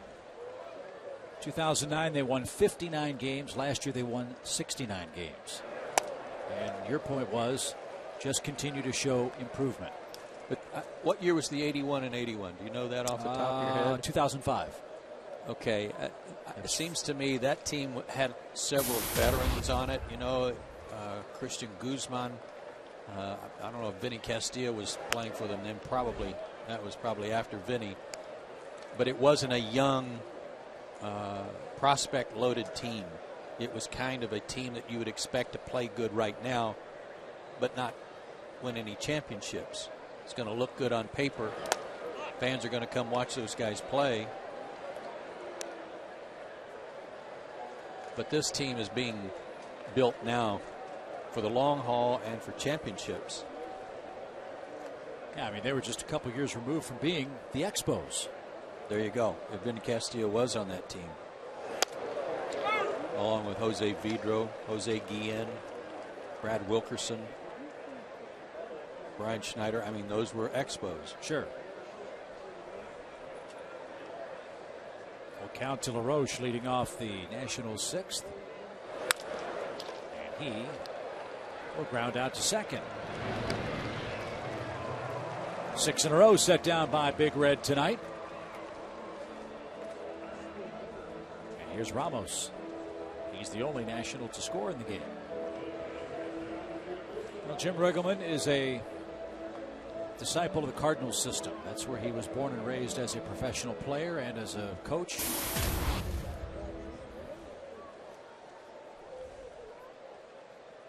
He's coached in LA. He's coached various places in the big leagues. Managed, of course, the Padres and the Cubs.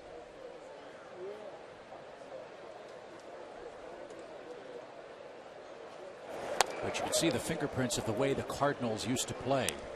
A lot of runners in motion, solid fundamental defensive. Whitey Herzog was the real influence for Jim Riggleman. He loved Whitey Herzog and certainly admired and respected Tony La Russa too. And we send our best to Tony La Russa, who is on the shelf and not on the trip with the Cardinals in Chicago, battling shingles.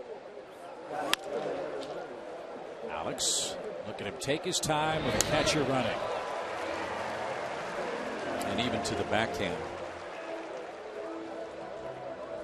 Now, you know, if Tony La Russa is unable to manage in the Cubs-Cardinals series, that he's not feeling well at all. Well, he had been diagnosed as pink eye, conjunctivitis perhaps, until I think he had some tests run at the Mayo Clinic, and they determined it was shingles in his eye. And I just can't imagine how much pain he's been going through with that.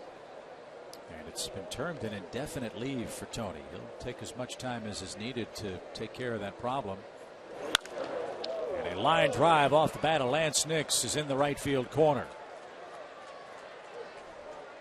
And Nix has his second hit of the game. And that interrupts a stretch of 7 straight retired by Tommy Hanson. The way he's swinging the bat right now leads you to believe that this is quickly becoming a platoon situation between Nix and Mike Morse. It'll be tough to get Nix out of there the way he's turning on the ball. And they are a run-starved club. Yes, they are. What have you done for me lately? Play the hot hand.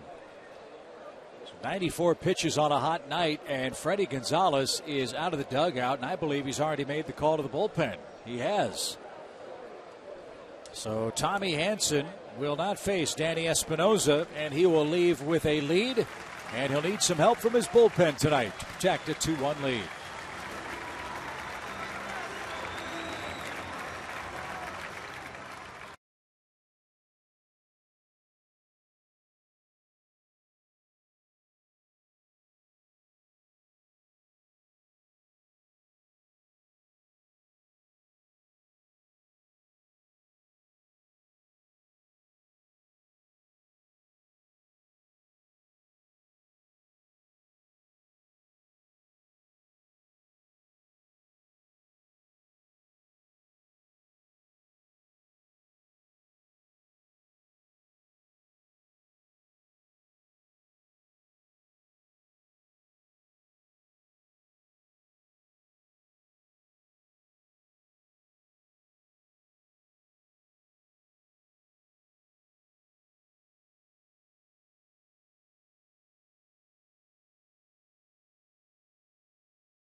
From his perspective, he may say he struggled, but he only gave up 1 run tonight. Yeah, and if there was a struggle, it was mostly with his fastball command, not his breaking stuff.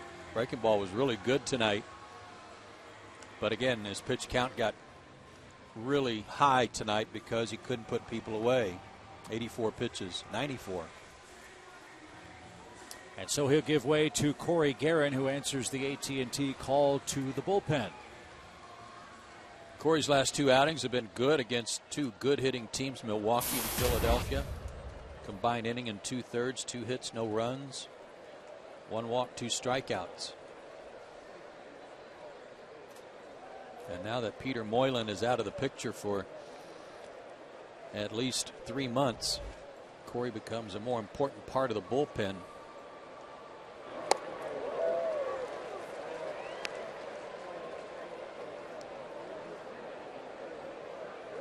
Espinoza reached on a forced play in the second, walked, stole a base, and was stranded in the fourth.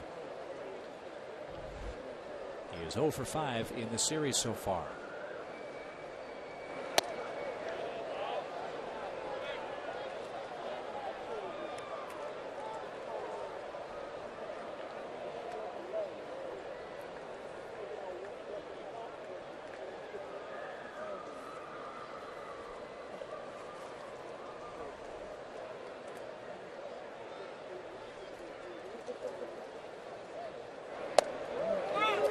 Corey's done a good job of retiring the first hitter, 4 of 6. This is the first time he's inherited a runner in relief.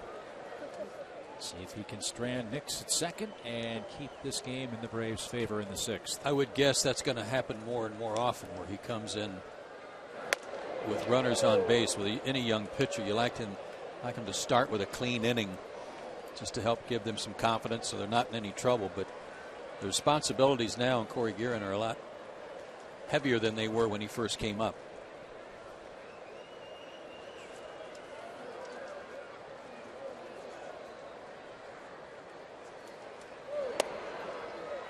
Well, this is where the bullpen has really shined. Only 9 of 49 inherited runners have scored this year. That's 18%. Penn has been a shutdown core. Well, and he's been good against both sides, too. That slider is devastating on right-handers. Good sinker to lefties. Lefties are 2 for 10. Right-handers just 2 for 18 against him. Full count pitch. And he struck him out. There's the first inherited runner stranded for Corey Guerin in his young career. And Tommy Hanson still leads this game by a 2-1 score.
My partner and I are ready for a humiliating defeat on our AT&T U-verse trivia question. Well, I'm going to fire some guesses out there anyway. I got to go with Ryan Howard with all the home runs he hits against the Braves. I'm going to go Ryan Howard and like Barry Bonds. I'll go Dan Uggla and Barry Bonds. Two hitters that have a higher average at Turner Field than Worth.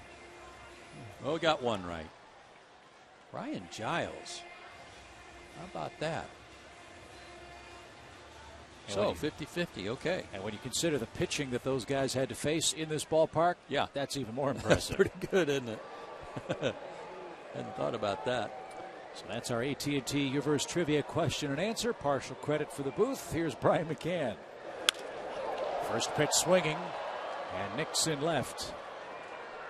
1 out.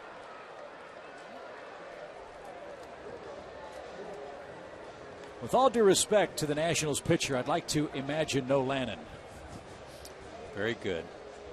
You got that written down No, somewhere? no. Okay. Just like so many of the bad ones, it just came to me. Well, your imagination will probably come true next inning when he's due up second. Good. This guy's very, very tough on the Braves, but Atlanta scored 2 runs in the first, and so far Tommy Hanson and Corey Guerin have made it stick.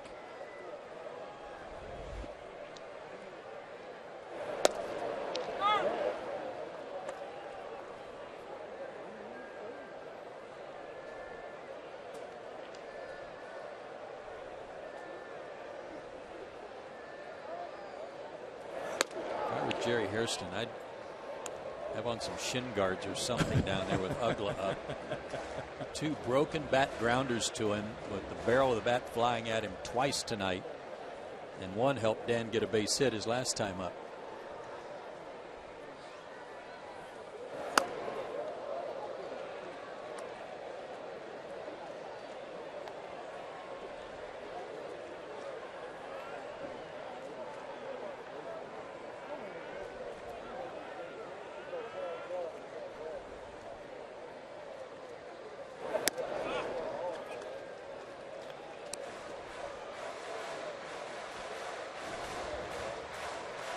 Lannon creeping up toward 80 pitches in the game. He had a stretch where he retired 5 in a row.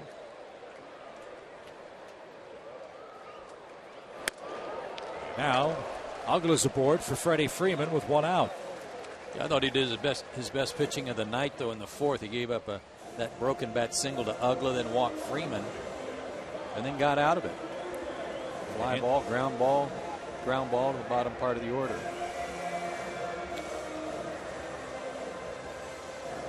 Freddie trying to extend a 3-game hit streak. He's 5 for 11 during that stretch.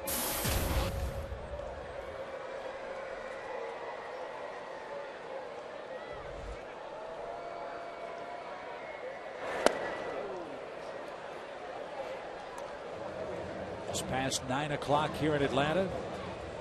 Braves got 2 in the first on a Brian McCann double. Washington's run came across in the second. Lance Nix chased home Wilson Ramos.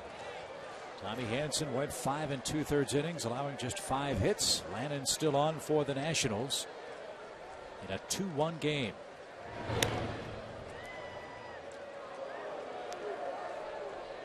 Braves trying for their 10th home win, their 10th win against the division, and hoping to gain some ground in the Eastern race. And now a visit from the Washington pitching coach. He's going out there to buy some time. They've got a right-hander up in their bullpen, Big Todd Coffey.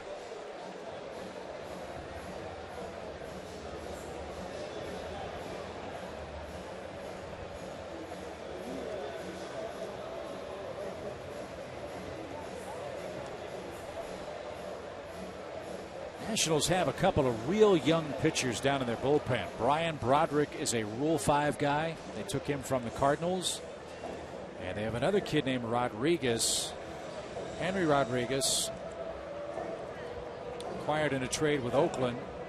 He's a kid that can throw 100 miles an hour, but right now has no idea where the ball's going. So from the right side, it's Clippard, Coffey, and Storen, essentially, according to Jim Riggleman right now.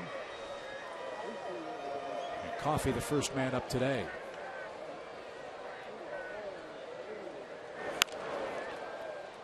LaRoche, fair ball at first, flips to second, the tag in time. Wow. How about that slick double play? That's another reason why the Nationals signed Adam LaRoche. That was a marvelous play, and it sends this game to the 7th inning. The tag, the flip, and another quick tag sends it to the 7th.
Time for our McDonald's fans of the game.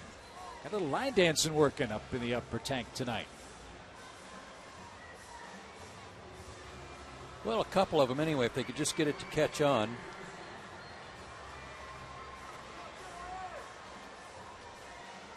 Now they're more into it as we take a look at our AT call to the bullpen.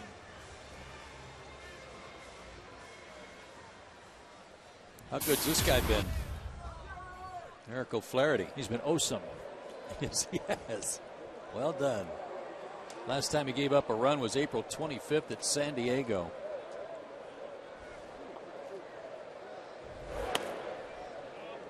He's got the 8th place hitter, Hairston, then the pitcher's spot, and then the top of the order for Washington. 7 shutout appearances since that game in San Diego when he gave up 1 run. And only 2 hits allowed over that period. Join the club. I mean, you look at the numbers for the bullpen this month. 24 2/3 innings. 29 strikeouts now. Only 3 earned runs. A 2-0 record and 2 for 3 in saves. Gotta like that. That's an ERA of about 1.1.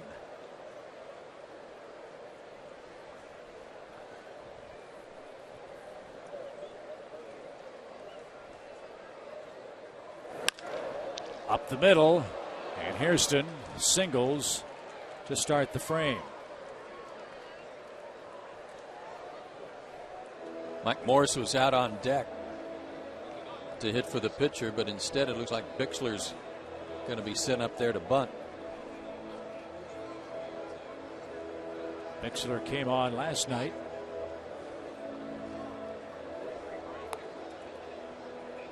And he'll bat for the 2nd time in the series.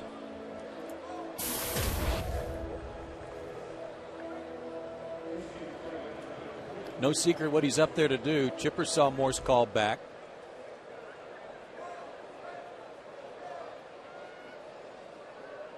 Chipper well inside the bag.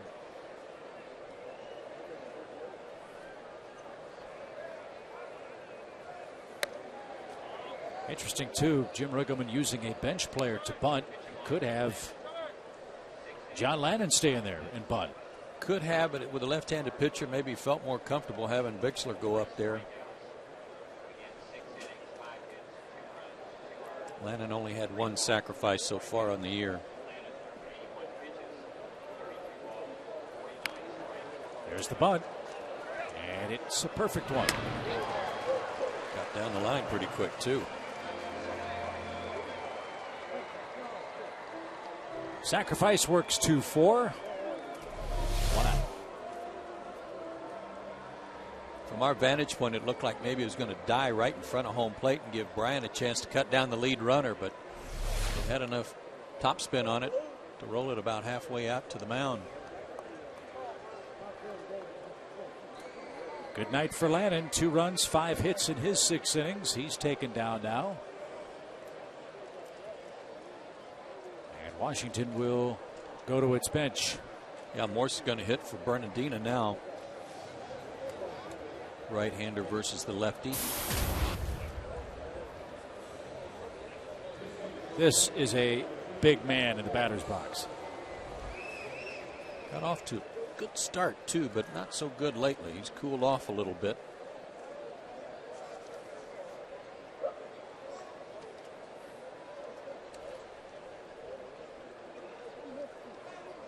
Right-handers came into the game hitting .220 against O'Flaherty. Left-handers just 174.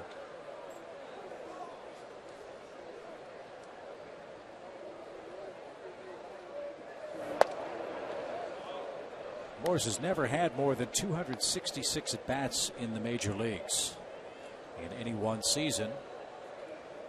That was last year. And in that limited playing time, hit 15 home runs.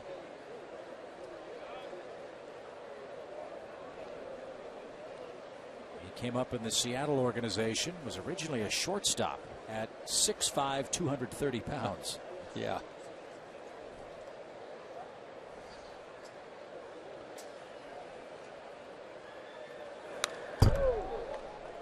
Good pitch in a good spot. You'll notice that Morse, as big and strong as he is, holds that bat almost straight out in front of him, well away from his body.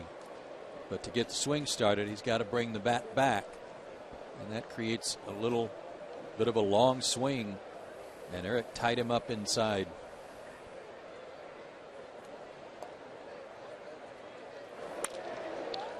Popped up into shallow right center. Nate McLeod takes over. Morse pops out. Hairston at second, now 2 down for Desmond. 2 good pitches, and again, didn't allow Morse to extend his arms, tied him up, popped him up.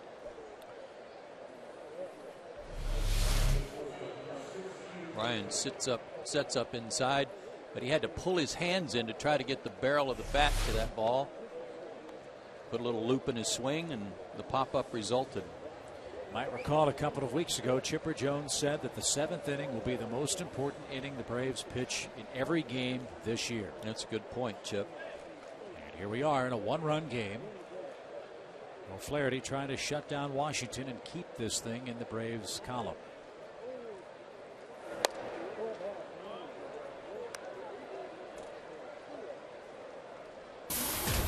Choice there. Good call by McCann, since he's been in there the whole game. He knows Desmond's gone after the first pitch a couple of times tonight, so they ran a sinker up there off the plate. Runner trying to steal third. McCann's throw is on target, and Washington ran themselves out of the 7th inning.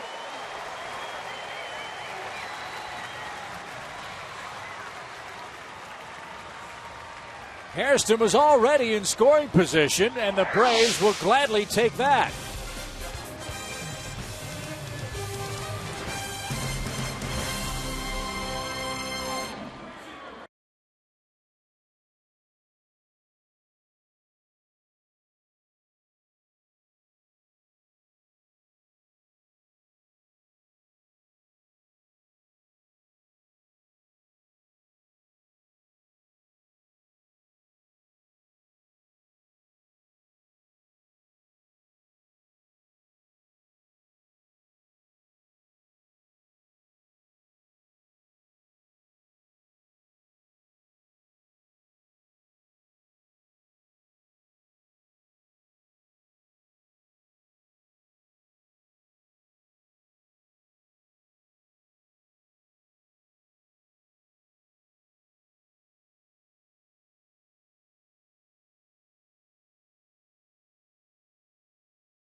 Summary tonight, another very well-pitched, tight game between the Braves and the Nationals. Atlanta 2, Washington 1 now here in the 7th. And 3 A's on caps in that lineup there indicates a good night for Atlanta so far. They lead it 2-1. Lance Nix has had another good night at the plate for the Nationals, but some absolutely horrible base running by the Nationals helped O'Flaherty get out of the 7th. Yeah, Hairston tried to steal third with 2 outs. He was thrown out, and now he's taken out of the game. Bixler in at third base. Well, look how short his lead was. The Braves have been doing a good job of bird-dogging him to make sure he didn't get a big lead in case there was a hit. And he was flat-footed. He didn't even have a walking lead. He was kind of a dead duck from the beginning, and Brian put a perfect throw on the bag. Thank you very much. There's a look at Doug Slayton. Look at the year he's had. I mean, let's give some credit to Washington's pen. They've been very, very tough. Pretty much a left-handed specialist.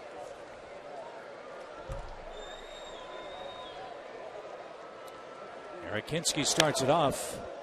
And let me correct myself. Hairston's not out of the game. He's out of the game at third base. He moves from third to left. And Nix moves from left to center for Washington.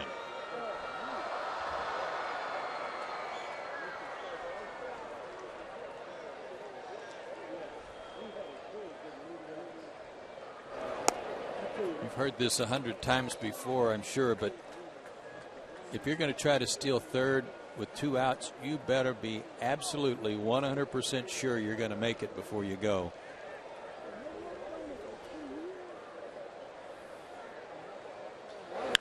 High fly, ripped deep right, Worth going back. That one's not coming back.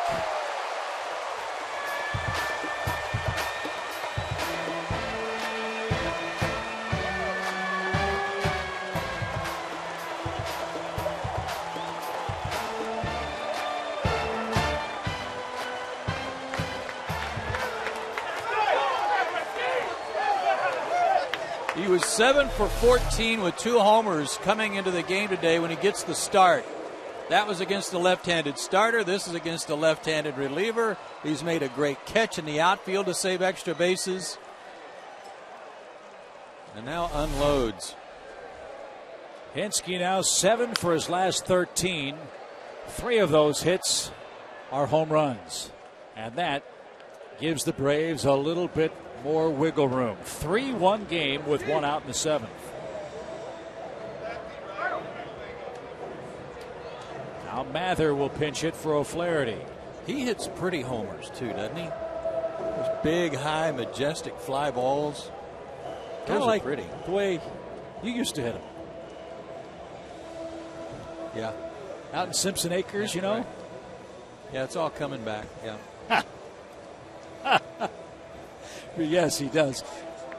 And Slayton is going to be taken down by Jim Riggleman.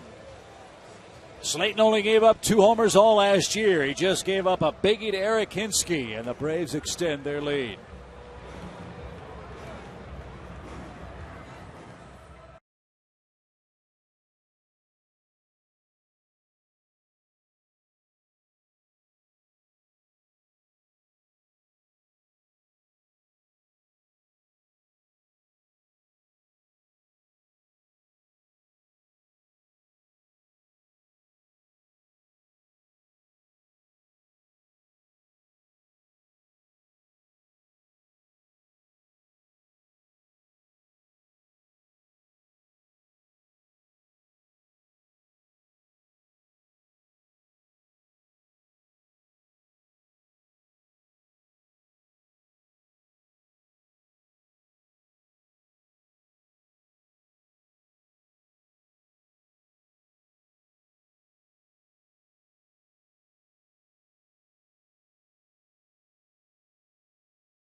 by Blimpie, by Toyota, and by Joel and Associates.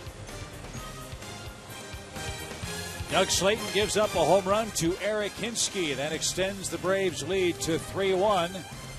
And Washington's bullpen has been tagged in each of these 2 games of the series by some late offensive homer hitting heroics by the Braves.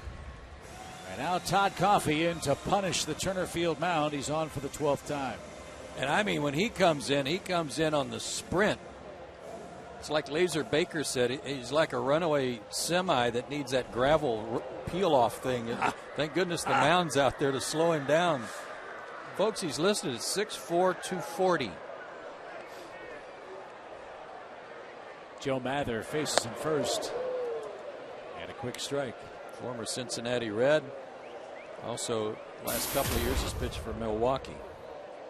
Out of Forest City, North Carolina.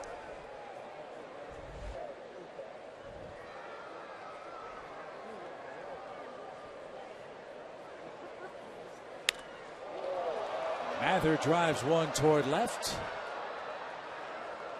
And the count now 0-2.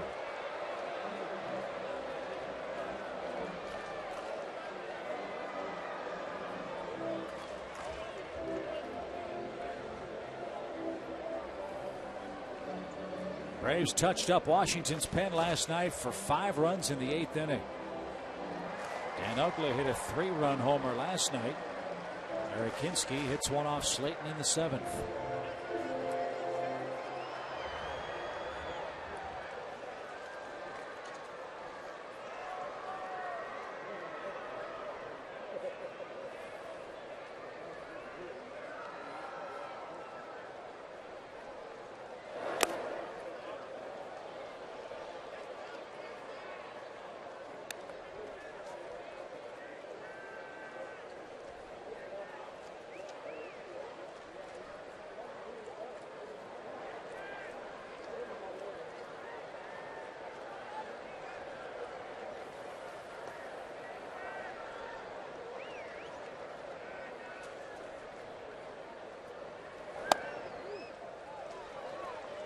Nothing wrong with Coffey's arm. He can bring it up there. That pitch at 94.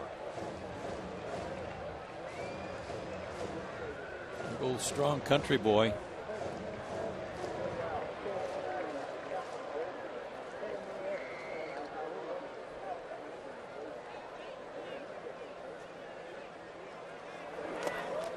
Another one of those great stories, we talk about a lot.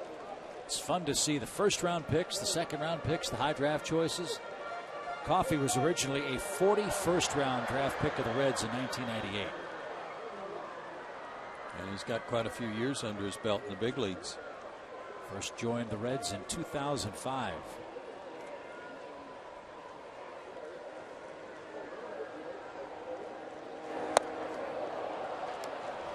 And there's the second out. Top of the order, Martin Prado bats.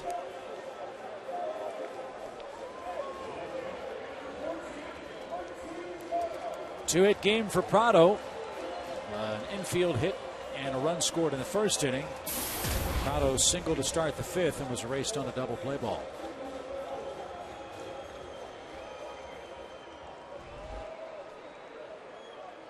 Braves trying to implement their 7th, 8th, and 9th inning finishing act with O'Flaherty. Now Venners, who's loosening up to work the 8th.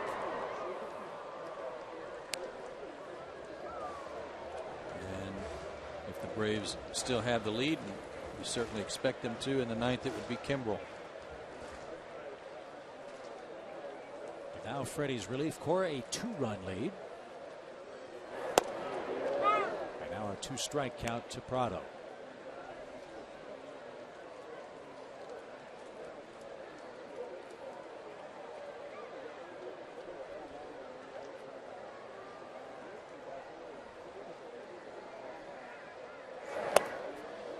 Coffey came in and threw some nasty pitches, but not before Eric Hinske took Doug Slayton out of the ballpark. Big night for the Diesel. Eric Hinske's home run makes it a 3-1 game going to the 8th.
In Atlanta after 7, and Mississippi State fans, Friday on Sports South, catch the premiere of the all-new original Spotlight Mississippi State Athletics. But you can get a sneak peek of the show now, featuring Coach Dan Mullen on FoxSportsSouth.com.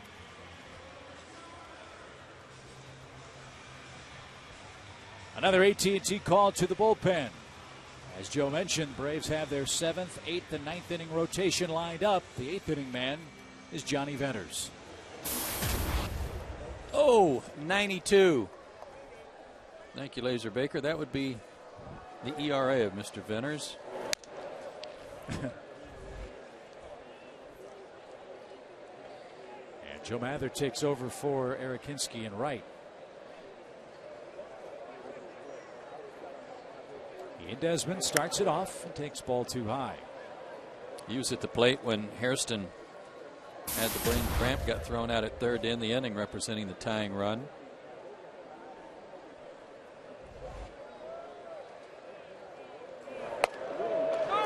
There's an interesting story in the paper the other day regarding Johnny Venters. Not only is he a successful pitcher in his own right, he started to turn his pitching repertoire into a teaching tool for some members of the Braves staff. Talk about that in a sec. Desmond's retired, 1 out. Really a cool story, you know, the great start that Jair Jurgens is off to. Well, part of that might be something Johnny taught him. Yeah, part of his sinker. He said it calls it the Venters grip. We got to talk to Jair before he pitches on Saturday about that grip.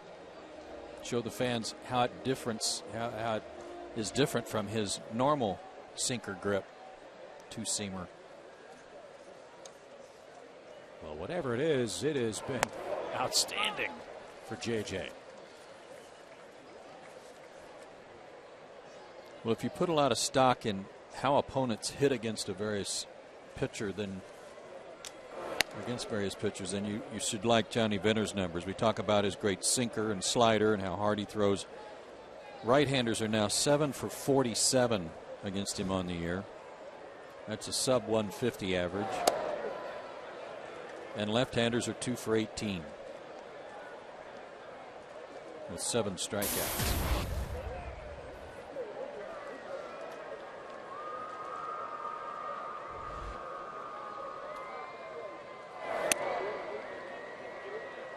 Balls and a strike to Worth, who has a 1 for 3 game working tonight. Same 2 teams tomorrow night. We'll wrap up the series.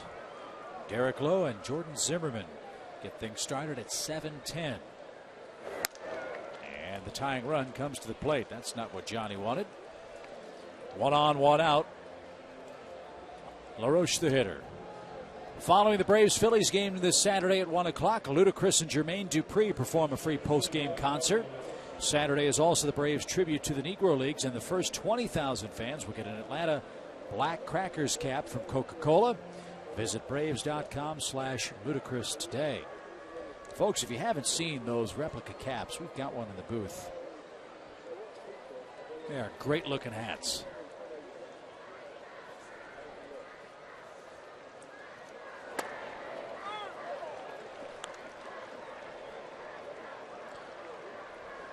Nice looking. It'll look real good on you. Well, that goes without saying. I mean, come on. There you go. It's real good right over the top well, of those headphones. You got to wear the headphones, otherwise you're in big trouble, you know. There you go. Very nice. I could straighten out the bill like Medlin. That's straightened out. What do you think? That'll be on Saturday. Good-looking hat. And hate to use the term for you younger fans, but for those of you who don't really know and understand the history of Negro League baseball and the incredible players that played in the Negro Leagues, hope you'll come out and learn a thing or two about those players, that league, those hardships, and some of those guys who finally did get a chance to, like Jackie Robinson, help break baseball's color barrier. Going to be a good weekend all around. Beacon Awards Saturday night.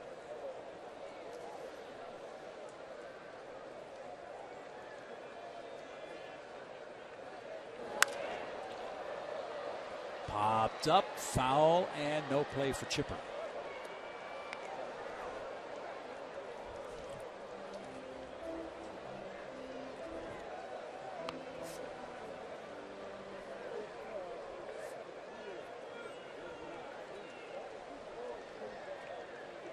What do you think? A hard charging slider here, or the sinker trying to get the double play ball? Slider. Nice to have two options, though, isn't it? And they're two beauties. Can't go wrong either way.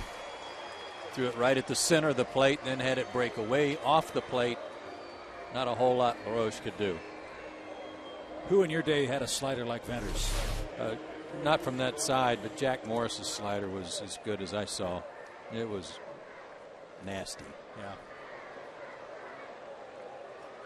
That one was too. And Ramos, the final hope in the Nationals' 8th inning.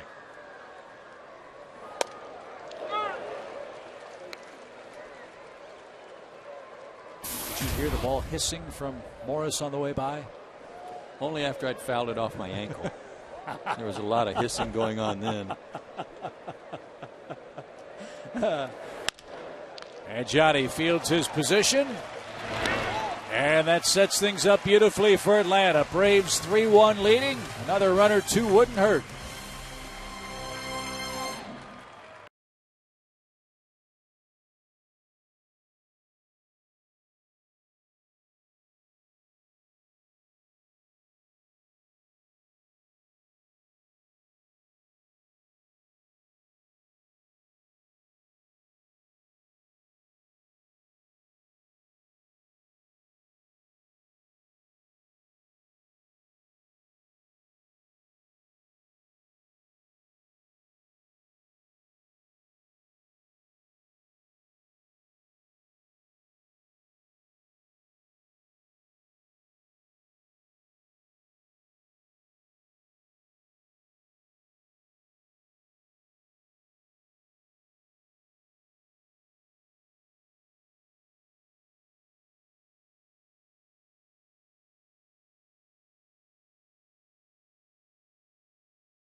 Field offensively and defensively for Eric Hinske. How about our Toyota play of the game?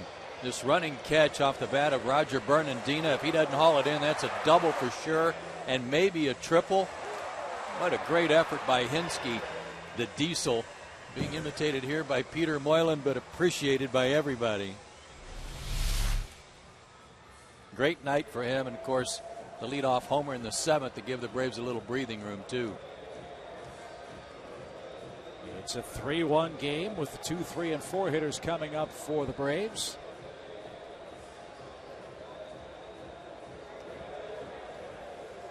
Atlanta wins tonight. They gain ground on either the Marlins or the Phillies. They're still playing down in Miami. It's 3-3 last time I checked. Still is late. And Coffey still on for Washington. Quick strike. Top of the 9th in Florida.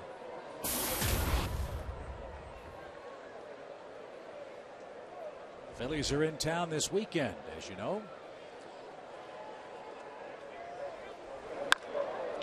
And popped up to left. Hairston's out there now. And one out. Here's Chipper.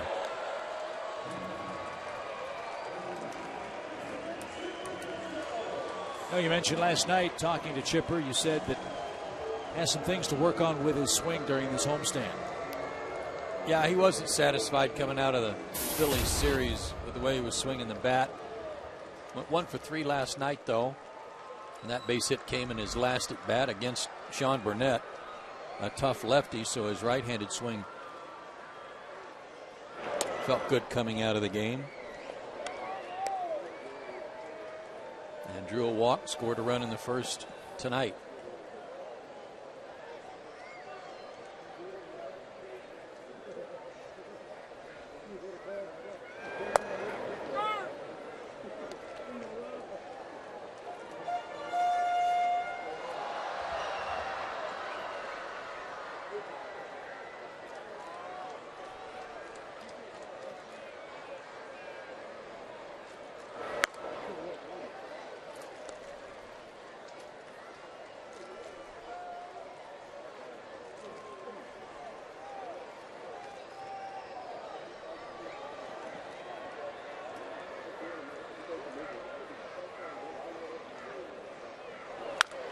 Ooh, that's hooked into the seats, foul.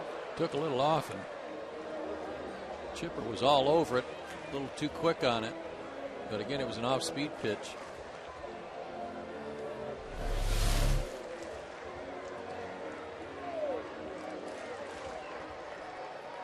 Oh, he got away with one, too. Stayed there on the inner third of the plate. He's lucky that Chipper did pull it foul.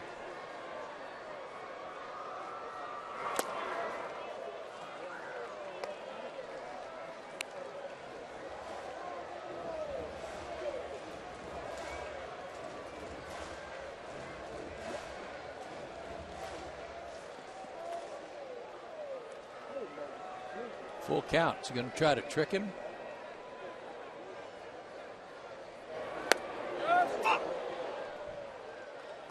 Chipper couldn't stop his swing. Coffey has 3 strikeouts now in an inning and a third. Like a low slider or cutter. And Chipper started his swing, and I think that's similar to the pitch that Darryl Cousins has called a ball all night. It would have been ball 4, and that's why Chipper was upset. 2 RBI night for McCann. His double in the first gave Tommy Hanson an early lead. And Tommy started 5 2/3 of 1 run, 5 hit baseball, 94 pitches. He had a lot of base runners. Tommy had 1-1-2-3 inning tonight. Had to work hard.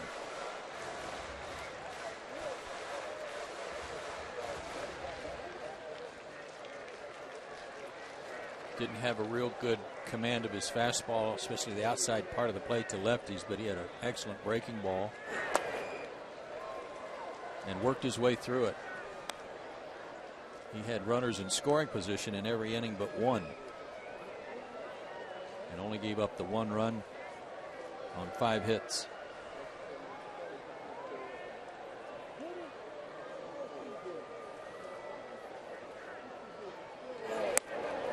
That's a spot where pitch count is somewhat deceptive. It's stress of pitches, not the number of them. And it's another good sign, I think, that, you know, he didn't have his best stuff tonight. He might be the first to admit that, but he's still in a position to win the ball game. Held him to 1 run. Yeah, there are a lot of guys in baseball that would like to struggle like that. Yeah. McCann toward right center. That's going to get down and go to the fence. 2 more doubles for Brian McCann. He has 5 for the year. And an insurance run in scoring position with 2 outs in the 8th. Brian McCann's great because he's one of those guys that can hit a pitch that nobody else can hit. You know, nobody's even hit a loud foul off Coffey, and yet Brian goes up and smokes one into the gap.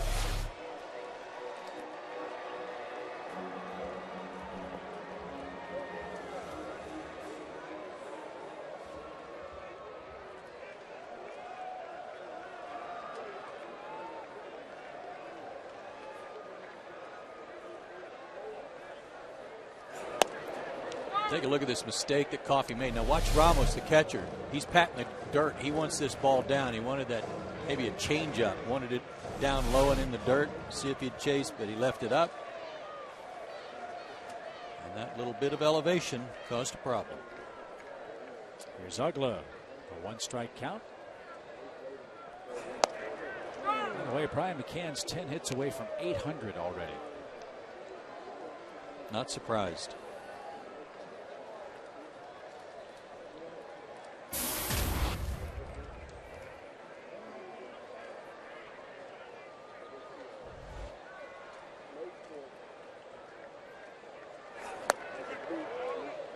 Did he go? Yes, he did. Ugla drops his bat in disbelief.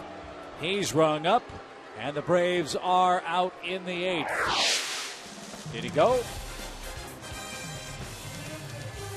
Yes, he did.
Great catch and a home run.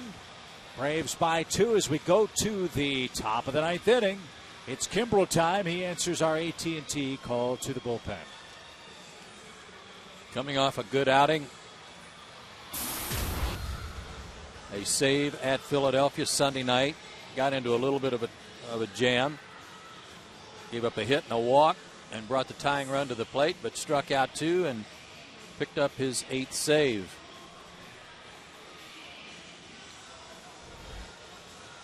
Got the bottom part of the order coming up for Washington in the 9th. Nix, Espinosa, and Hairston are due. Washington also has Matt Stairs lurking on their bench as a pinch hitter. Should it get down to the 9th spot in the order. But Nix to start it. And get the first guy. Won't give him any hope.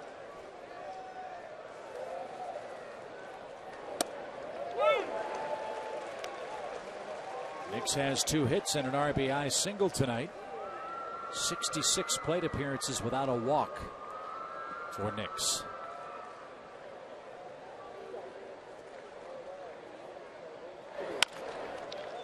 And a leadoff hit the other way. A 3-hit game for Lance Nix. I don't know if he was thinking about that, if he had a plan going up looking for the breaking ball. He took the first one for a strike, but he got one out away from him there and just decided to go the other way, and it worked.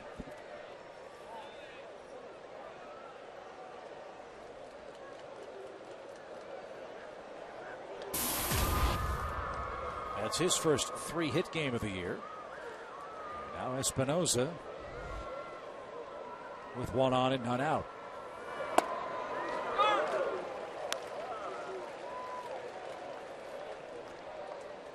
Like to keep the double play in order so they hold Nix at first.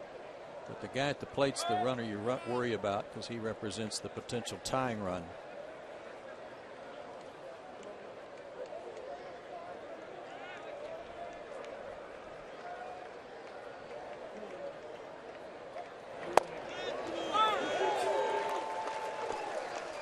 2 97-mile-an-hour pitches back to back.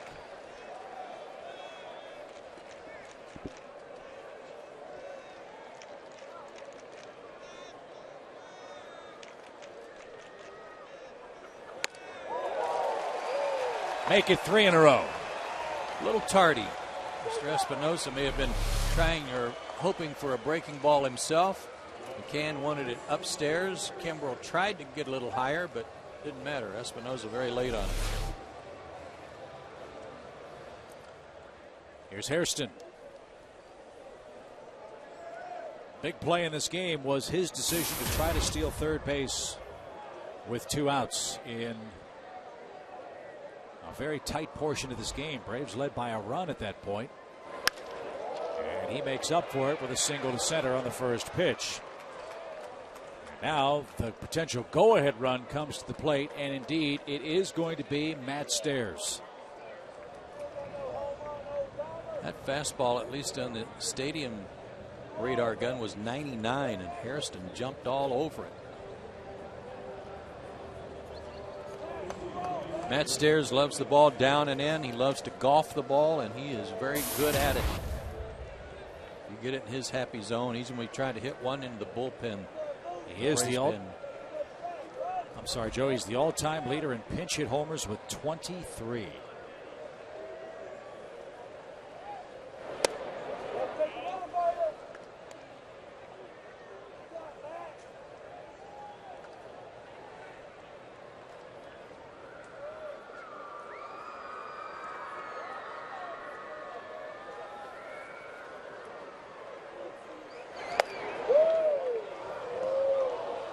Keep the ball away from him there with the fastball, and just missed.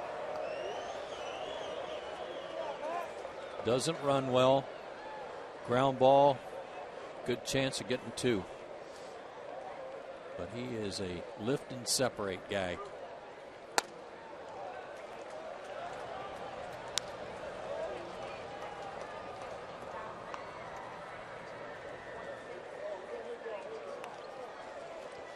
$16,692 the attendance tonight. And the Nationals 2 on, 1 out in a 2-run game, top of the 9th.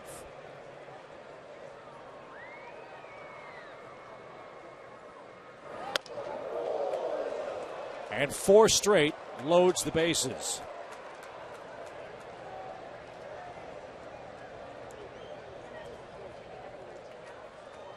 Alex Cora off the bench.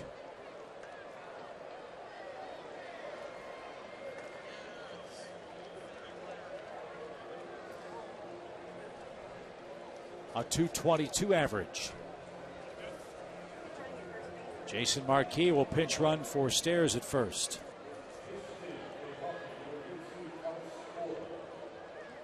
Cora's not a long ball threat, but he's a guy can handle the bat, put the ball in play, chokes up on the bat as you see. And they don't really need a long ball right now. They need a base hit to try to tie it up.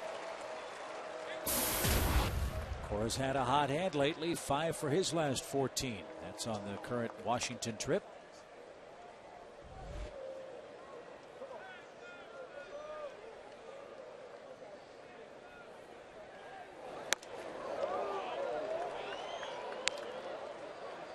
Ball 1, strike 1. He's got plenty on his fastball tonight.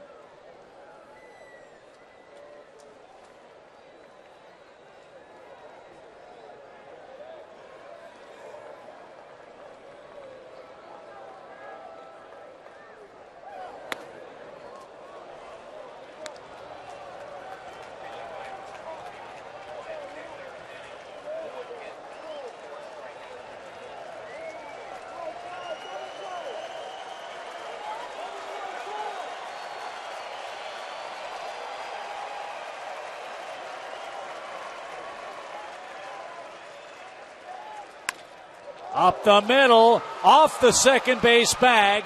2 runs are going to score. Runner to third. Now Cora to second. That throws off target.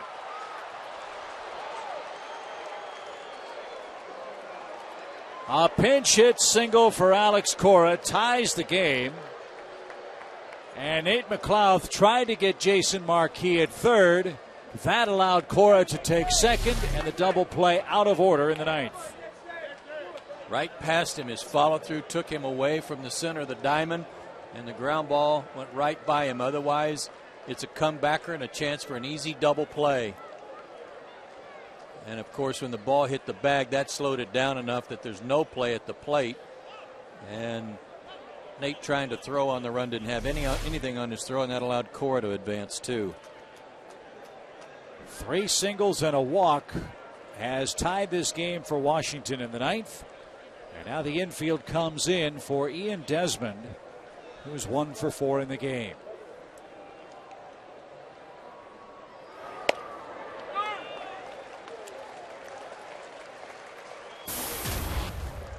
So Craig can't earn the save. Now he's got to try to keep it tied.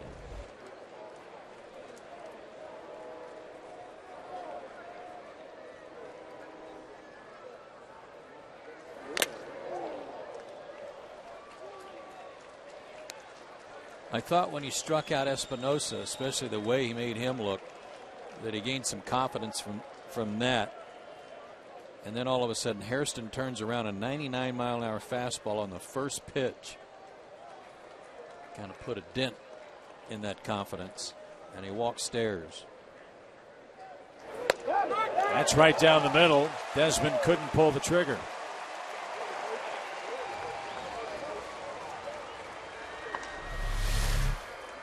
Got caught looking for a slider.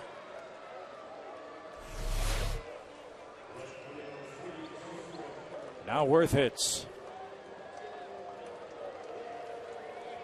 RBI chances for Worth have been few and far between. He's got 2 aboard with 2 outs in the ninth.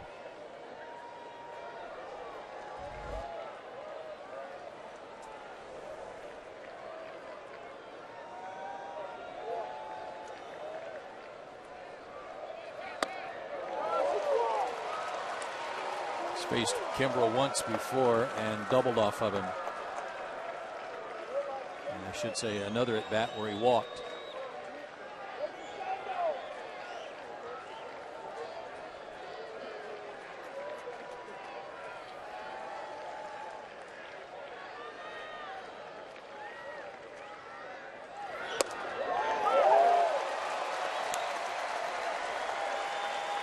Another guy that got caught guessing, looking for the slider, or curveball as Craig calls it. If he throws one here, Brian's got to make sure he knocks it down if it's in the dirt. He's been calling for some high fastballs ahead in the count. Let's see where the target is. He overpowered Worth. Craig strikes out the side in the ninth, but Alex Cora ties the game at 3.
A 3-3 game.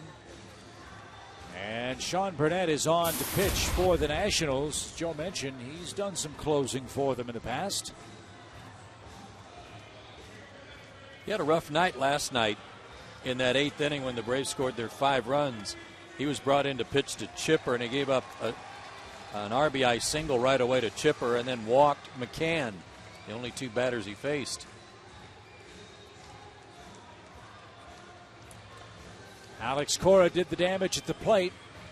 His RBI single tied the game at 3, and he'll play third base.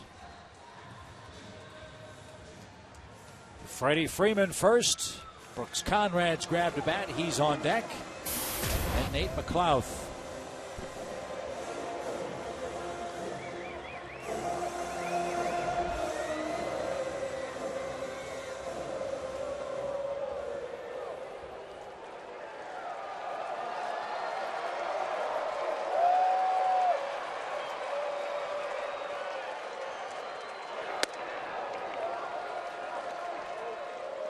As you know, Freddie's done some of his best work at the plate this year against left-handed pitching. Absolutely has.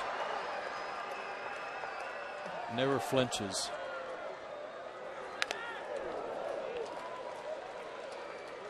And I'll bet you he's fouled about 6 balls straight back through the legs of the catcher tonight.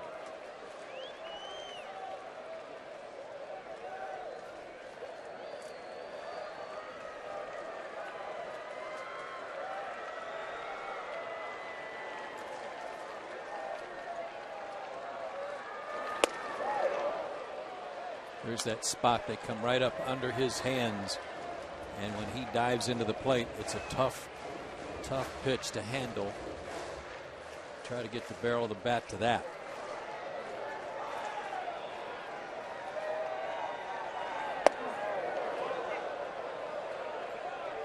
No swing. Ramos came out of the chute ready to throw it to third. Nationals have Tyler Clippard loosening up in their pen as well. He gave up the home run to Ugla last night. LaRoche bobbles but kept it in front. And Freeman's the first out. Near miss for Brooks Conrad last night. Maybe a little justice due him tonight. Just about everybody in the ballpark thought he had tied the game except Roger Bernardino, who was playing so deep. All he had to do was cut across to haul that one in. Just about any other part of the ballpark, and Brooks has a 9th inning game-tying homer.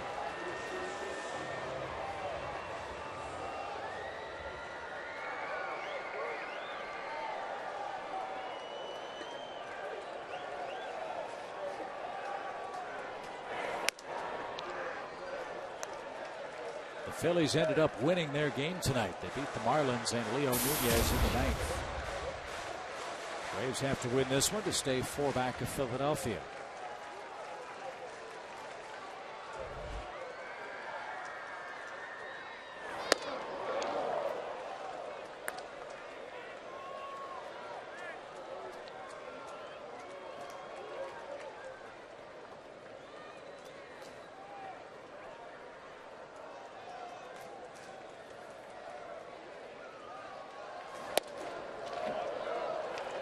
Good eye by Brooks there on that pitch running away from him. Chase that high fastball, because you give him anything hard, especially something up, he's going to try to cut it loose. He realized about halfway through his swing it was a little too far out of his zone, but it's always nice knowing he's going to be pulling the trigger.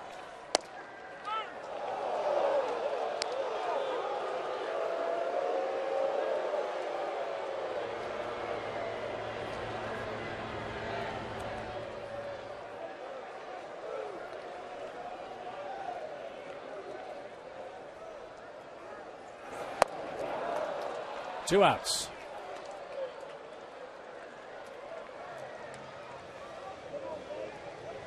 Here's Nate.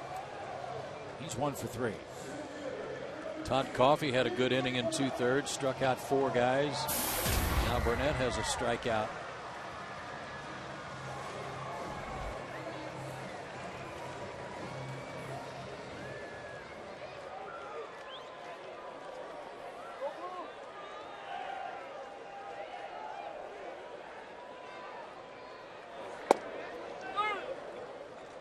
Should this game go into extra innings, you might have heard Jerome's interview with Jason Hayward before the game. He is in uniform, but didn't sound optimistic about his pinch hitting ability.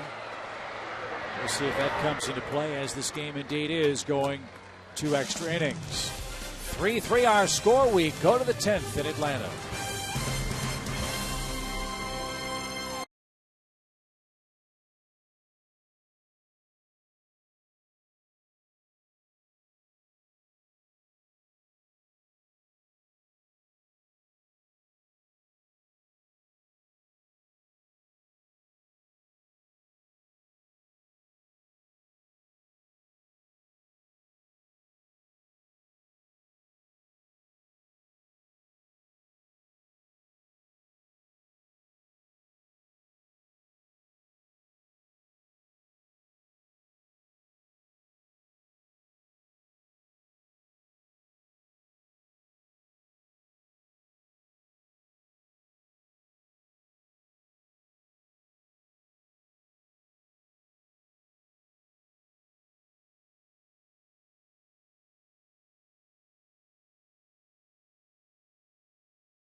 Are presented by Jack Link's Beef Jerky all season long.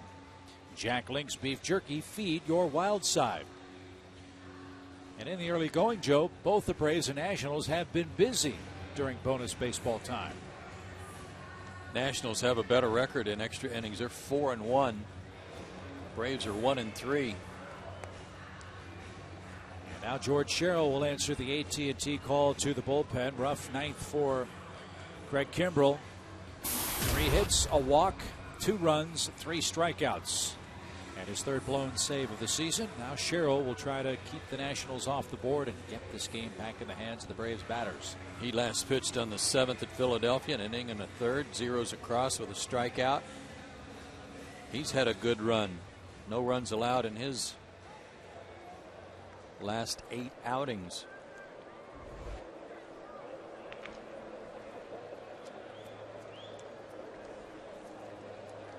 LaRoche, Ramos, and Nix coming up.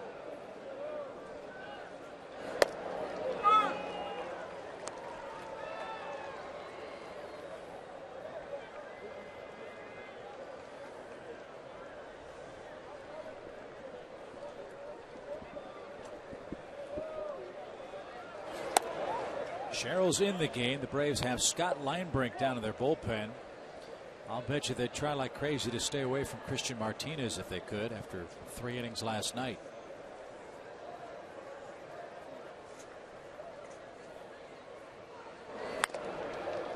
Good breaking ball.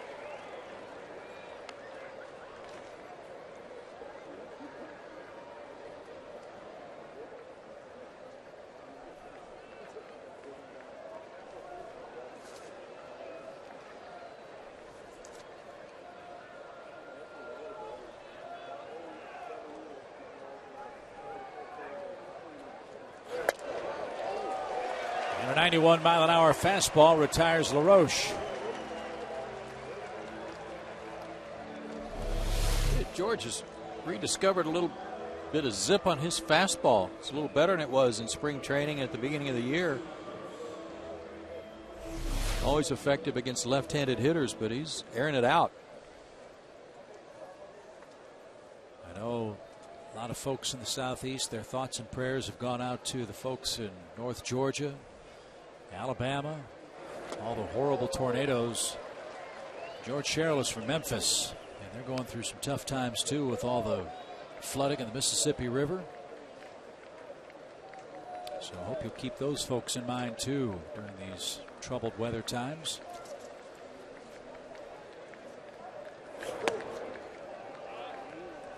ball, one strike. Wilson Ramos.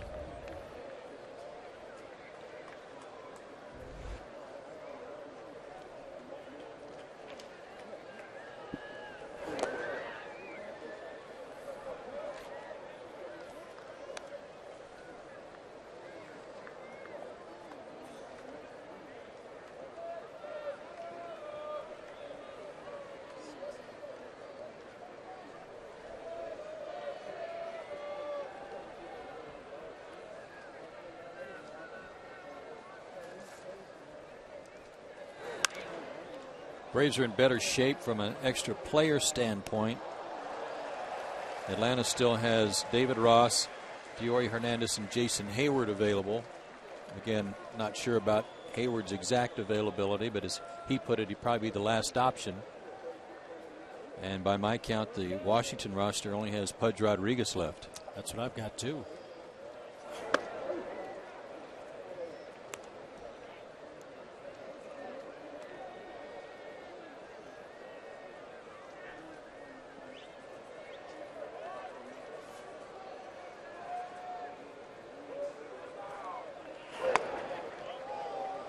And a one-out walk puts Ramos on in the 10th inning. And here's Nix. Last guy in the world you'd think would go the other way for a base hit, but that's exactly what he did in the 9th inning to start things off in that Washington 2-run rally. I mean, he's such a dead pull hitter that must have been his whole approach to go up and look for the breaking ball and do what he did, which is just put it in play through the hole.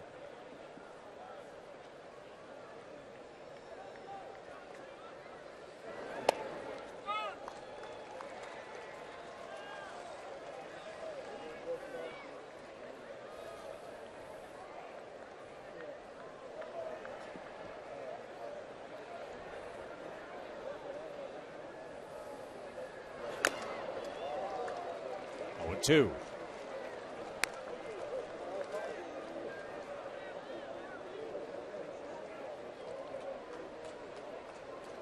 So no decision for Tommy Hanson tonight. No decision for John Lannon tonight. This game in the hands of the bullpens.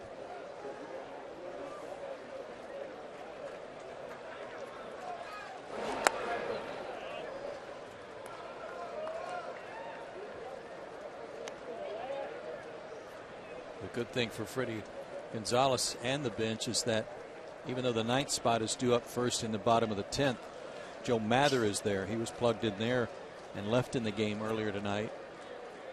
Conrad hit for the pitcher spot, so you've got a ways to go to get to that spot in the order.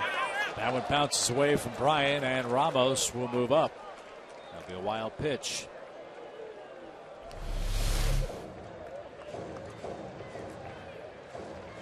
Bryan's done an outstanding job all night long blocking pitches in the dirt. Did a great job for Hanson, but couldn't corral that one.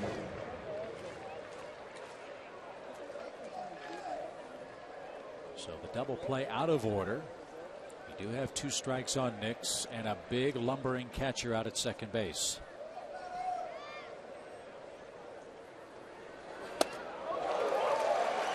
That pitch in a perfect spot.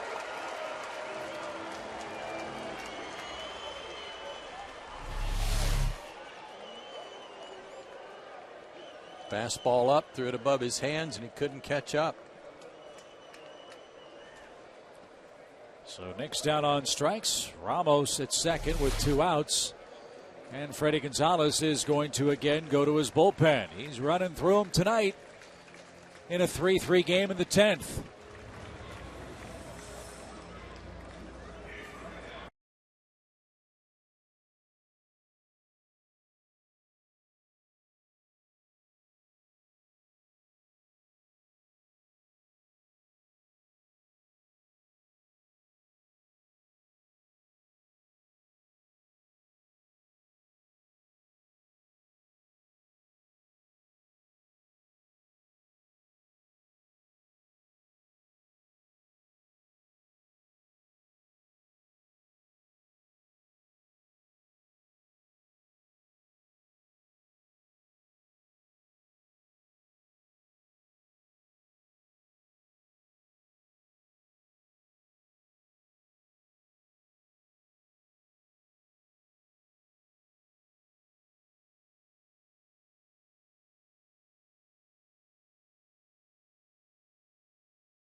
in this 10th inning.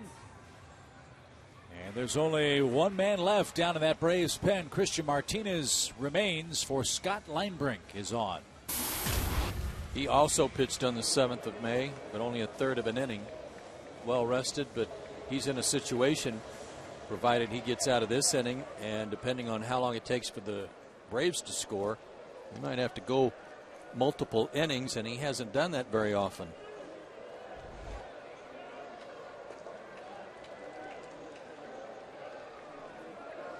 So Danny Espinosa with Ramos at second and 2 out. Laser Baker made a good point during the break. All these guys in tonight. What if Derek Lowe's blister pops up early in the game tomorrow? Well, nobody's thrown a lot tonight. The longest outing by anybody was 1 full inning. It's not like anybody was taxed. What you just hope is that Linebrink gets through this and he looks sharp. Gets through this, and then the Braves get a run and put it in the books. As you mentioned, 9-1-2 coming up in the 10th for the Braves, and 2 strikes on Espinosa with 2 out.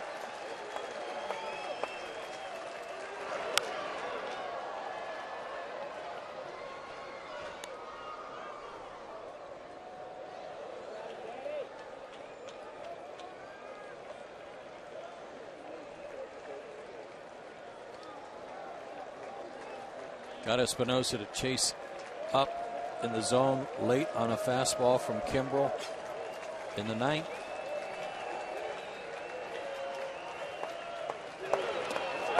And he got him to chase the ball in the dirt. Second straight inning, the Braves relief corps strikes out the side. Now they try to win it in the bottom of the 10th.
And the Nationals go to their bullpen again and bring on their closer, right-hander Drew Storen.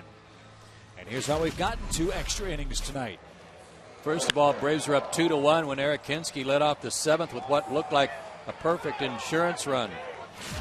His 4th homer of the year gave the Braves a 3-1 lead, but then in the top of the 9th, bases loaded. Alex Cora pinch hitting, hits one off the second base bag, drives in 2 to tie it. This is odd to me. Some funny stuff going on here, but to bring your closer in a tie game in extra innings might say something for the confidence that Jim Riggleman doesn't have in some of the other guys like Rodriguez or Broderick. He's also got Tyler Clippard, and Clippard was up earlier tonight. Maybe he's, a little tender or something, and you can't use him tonight. Yeah, Jim told me yesterday, as much as he likes those youngsters, Broderick and Rodriguez, they're not ready quite yet for these kind of tight games, and he likes to have somebody behind them if he needs them.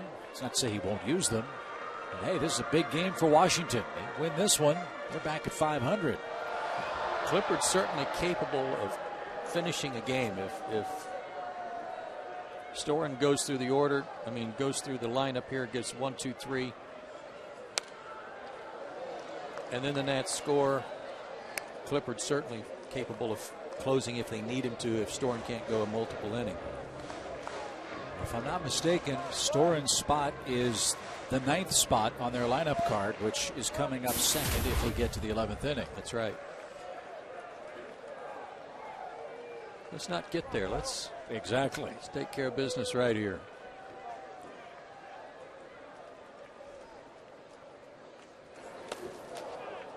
Mather down on strikes. One away in the 10th. Top of the order now, Martin Prado.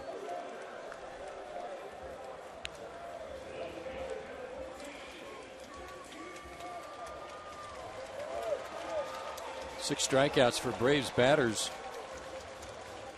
over the last 2-3 innings.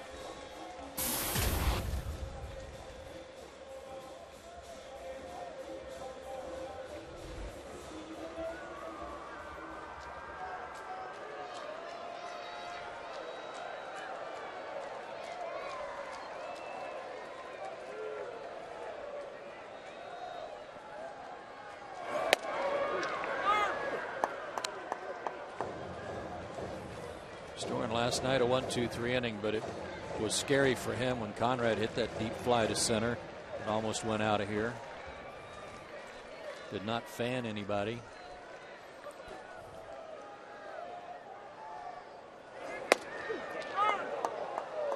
And you made a good point about Clippard too. Remember that season opening series with Washington?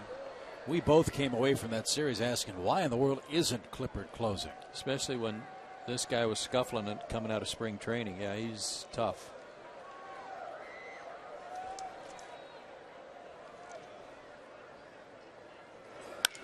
Lined and caught at second. What a play by Espinoza.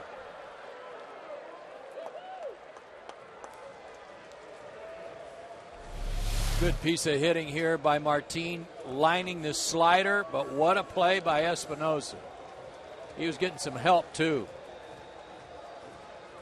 Not only did he go up the ladder and snow cone it, but he and Desmond over at shortstop jumped almost as high trying to help him out.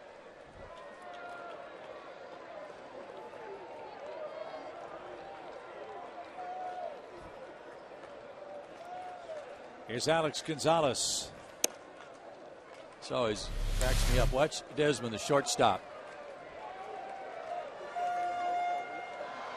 He's jumping too. That was a herky, wasn't it? Yeah.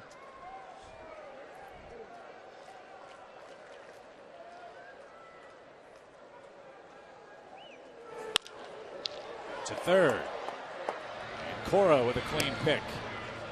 And 1, 2, 3 and out go the Braves. 7 up, 7 down in the late innings. We indeed do go to the 11th.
Again, friends, extra innings presented by Jack Link's Beef Jerky all season long. Jack Link's Beef Jerky, feed your wild side.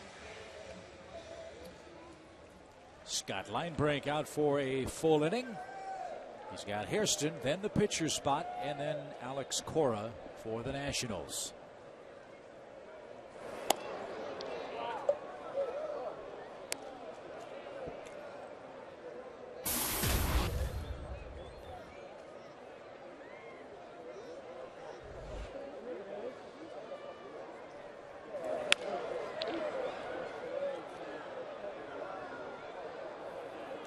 One ball, one strike.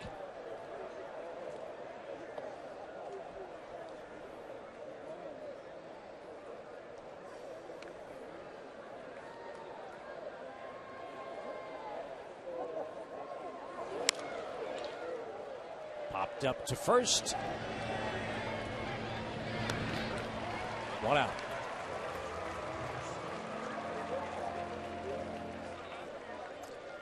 Last position player available for Jim Riggleman on his bench. So once Rodriguez does what he's going to do, they're out of players, but they're in good shape with their bullpen.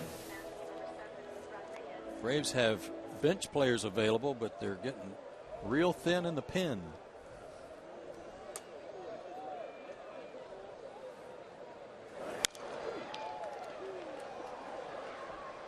Pudge Rodriguez, a Hall of Fame career.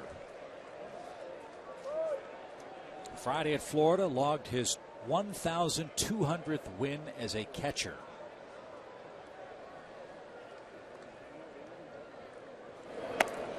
Trying to get to 3,000 hits. No catcher's done that. He's got 2,829 of them. An All-Star 14 times, a Gold Glover 13 times, and a 7-time Silver Slugger. That'll do it. Punch your ticket.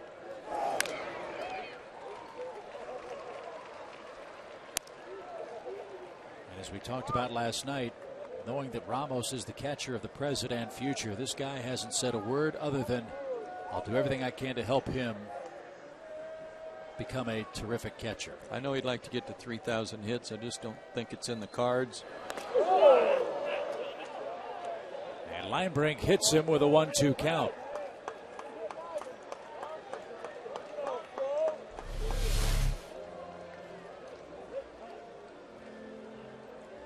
Not the only guy to hit. Got Brian McCann too on the ricochet.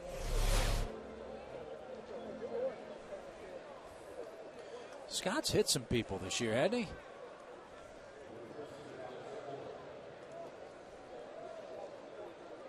That's a second hit batsman now in 11 innings. He got David Freese of the Cardinals and broke his hand. Here's Cora.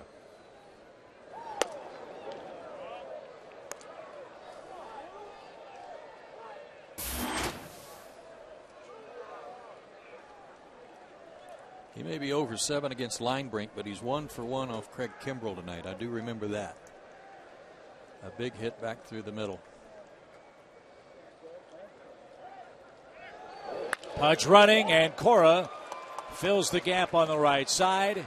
Washington on a hit and run has him first and third with 1 out. What a night for Alex Cora coming off the bench. And of course, when you run out of position players, you're a little desperate to try to get a run across. So they put on an immediate hit and run, and Cora executes beautifully.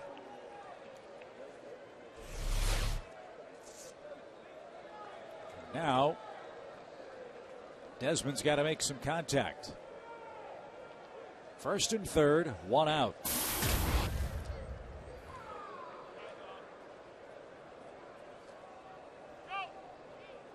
Now McCann's got to give the infielders and the pitcher some signs to let them know what he's going to do at the baseball if Cora runs.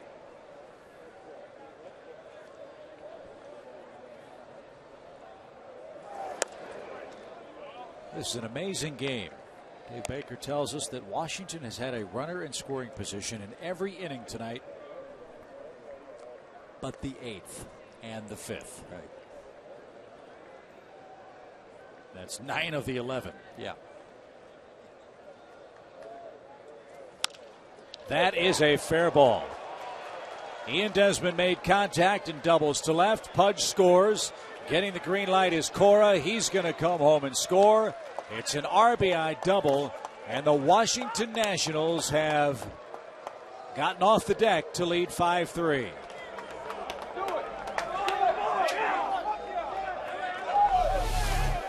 And it started with a hit batsman. This one was painted right over the bag.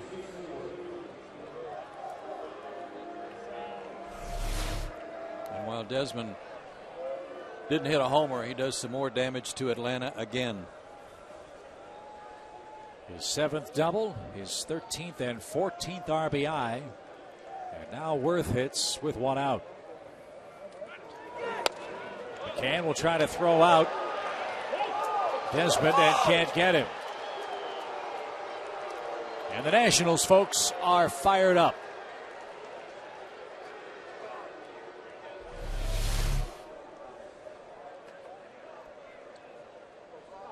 And a good call by Jim Wolf. Now the infield comes in for Worth. And he rockets one deep left.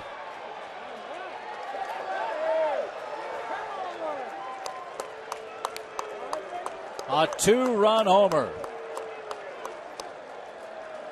And the Nationals have erupted for 4 in the 11th.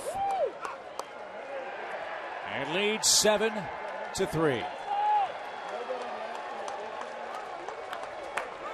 Second homer of the series for Worth. And his 4th and 5th RBIs with that nice short quick swing. Short follow through, both hands on the bat, and the ball just jumped off his bat.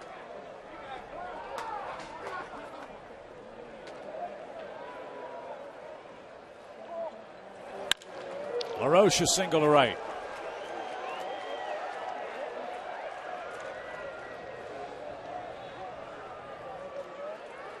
And this is Scott's game. There's nobody up.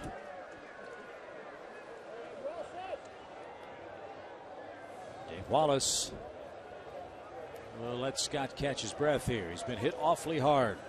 4 hits, 4 runs, and a hit batsman.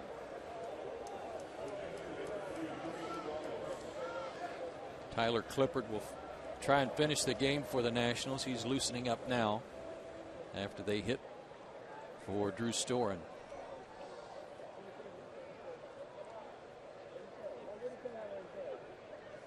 A hit batsman on a 1-2 count got it all going.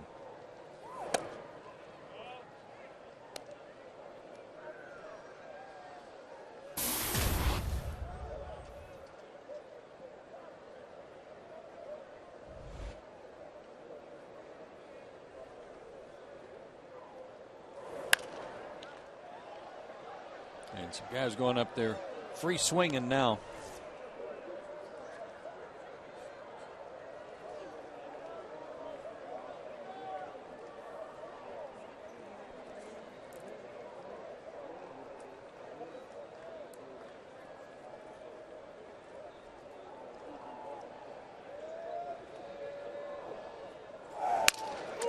Broken bat. Alex with the tag and the throw. What a play. Ramos is doubled up, but not before the Nationals break this game open. Braves have their work cut out for them in the bottom half of the inning. It's now a 7-3 Washington game.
stopped the Nationals from going to 5-1 in extra innings this year. That's pretty remarkable. Tyler Clippard takes over on the mound. Pudge Rodriguez stays in the game behind the plate. And Chipper Jones will lead things off for the Braves. Worked here last night, gave up a home run to Ugla that brought the Braves back within a run.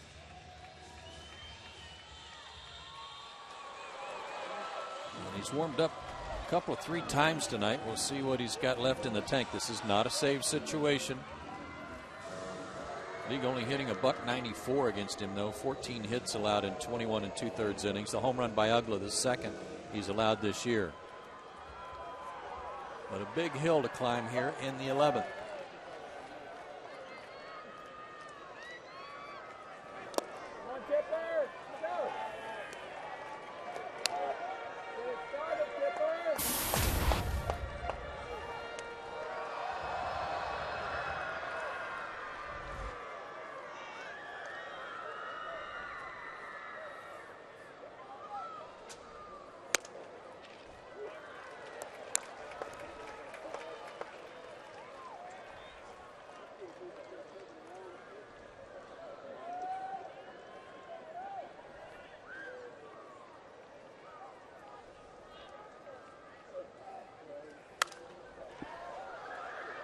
Two balls and a strike.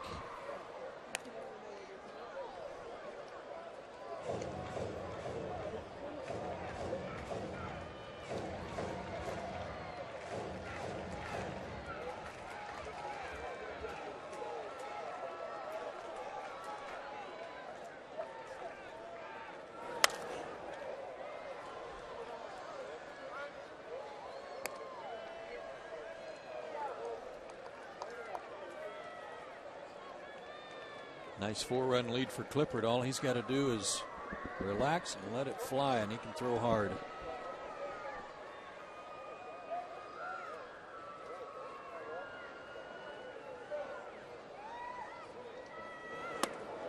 Well, Tyler truly was a Yankee Clippard.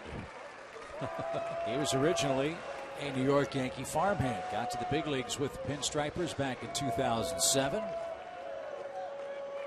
Washington got him in a deal for Jonathan Albaladejo after the 2007 year.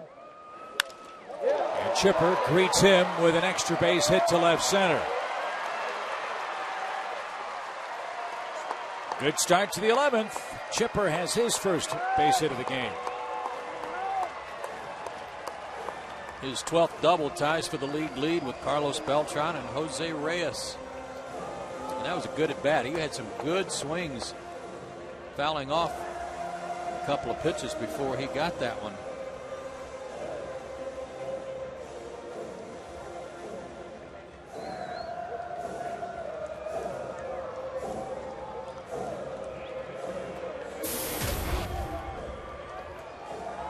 That double for Chipper Jones, number 505.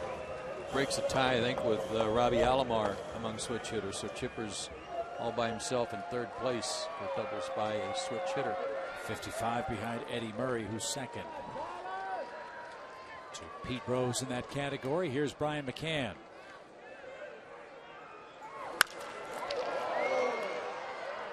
Chipper to third, but one out.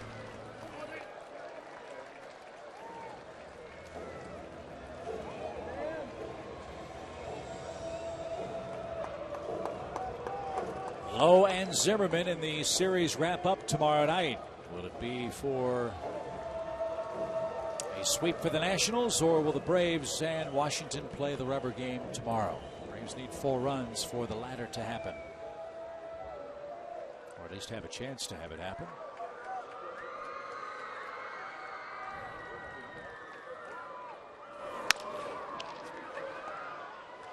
To third. 2 out.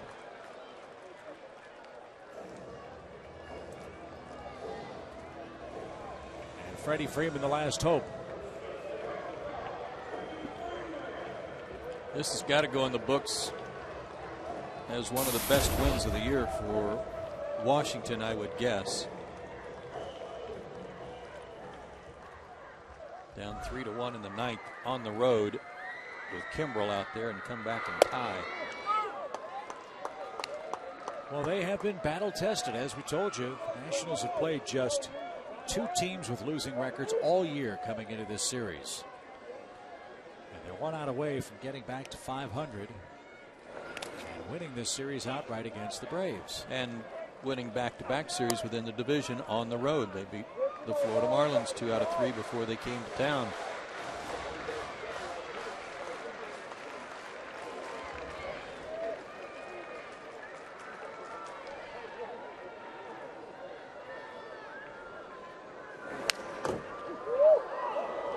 That one went right through the screen. Everybody's all right. 1 ball, 2 strikes.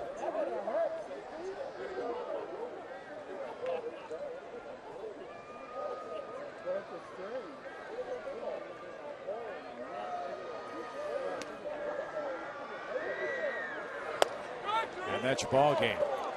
Washington Nationals get 2 in the 9th against Craig Kimbrell. They get 4 in the 11th against Scott Linebrink. And they have won this series outright, beating the Braves tonight by a final of 7-3. And Alex Cora is tonight's Home Depot player of the game. Tied it up with this bouncer right back through the box that hit the bag to slow it down enough for the tying run to score. Had himself quite a night and helped take part in the 4-run 11th inning as well. Big night for him. So Drew Storen wins it. Scott Linebrink suffers his first loss as a Brave. And that is indeed your final score in 11. Coming up next, it's Braves Live. Post-game interviews, Freddie Gonzalez sound, and all of tonight's highlights from Turner Field. For Joe Simpson and the crew, Chip Carey inviting you to stay tuned for Braves Live. It's coming up next. Good night.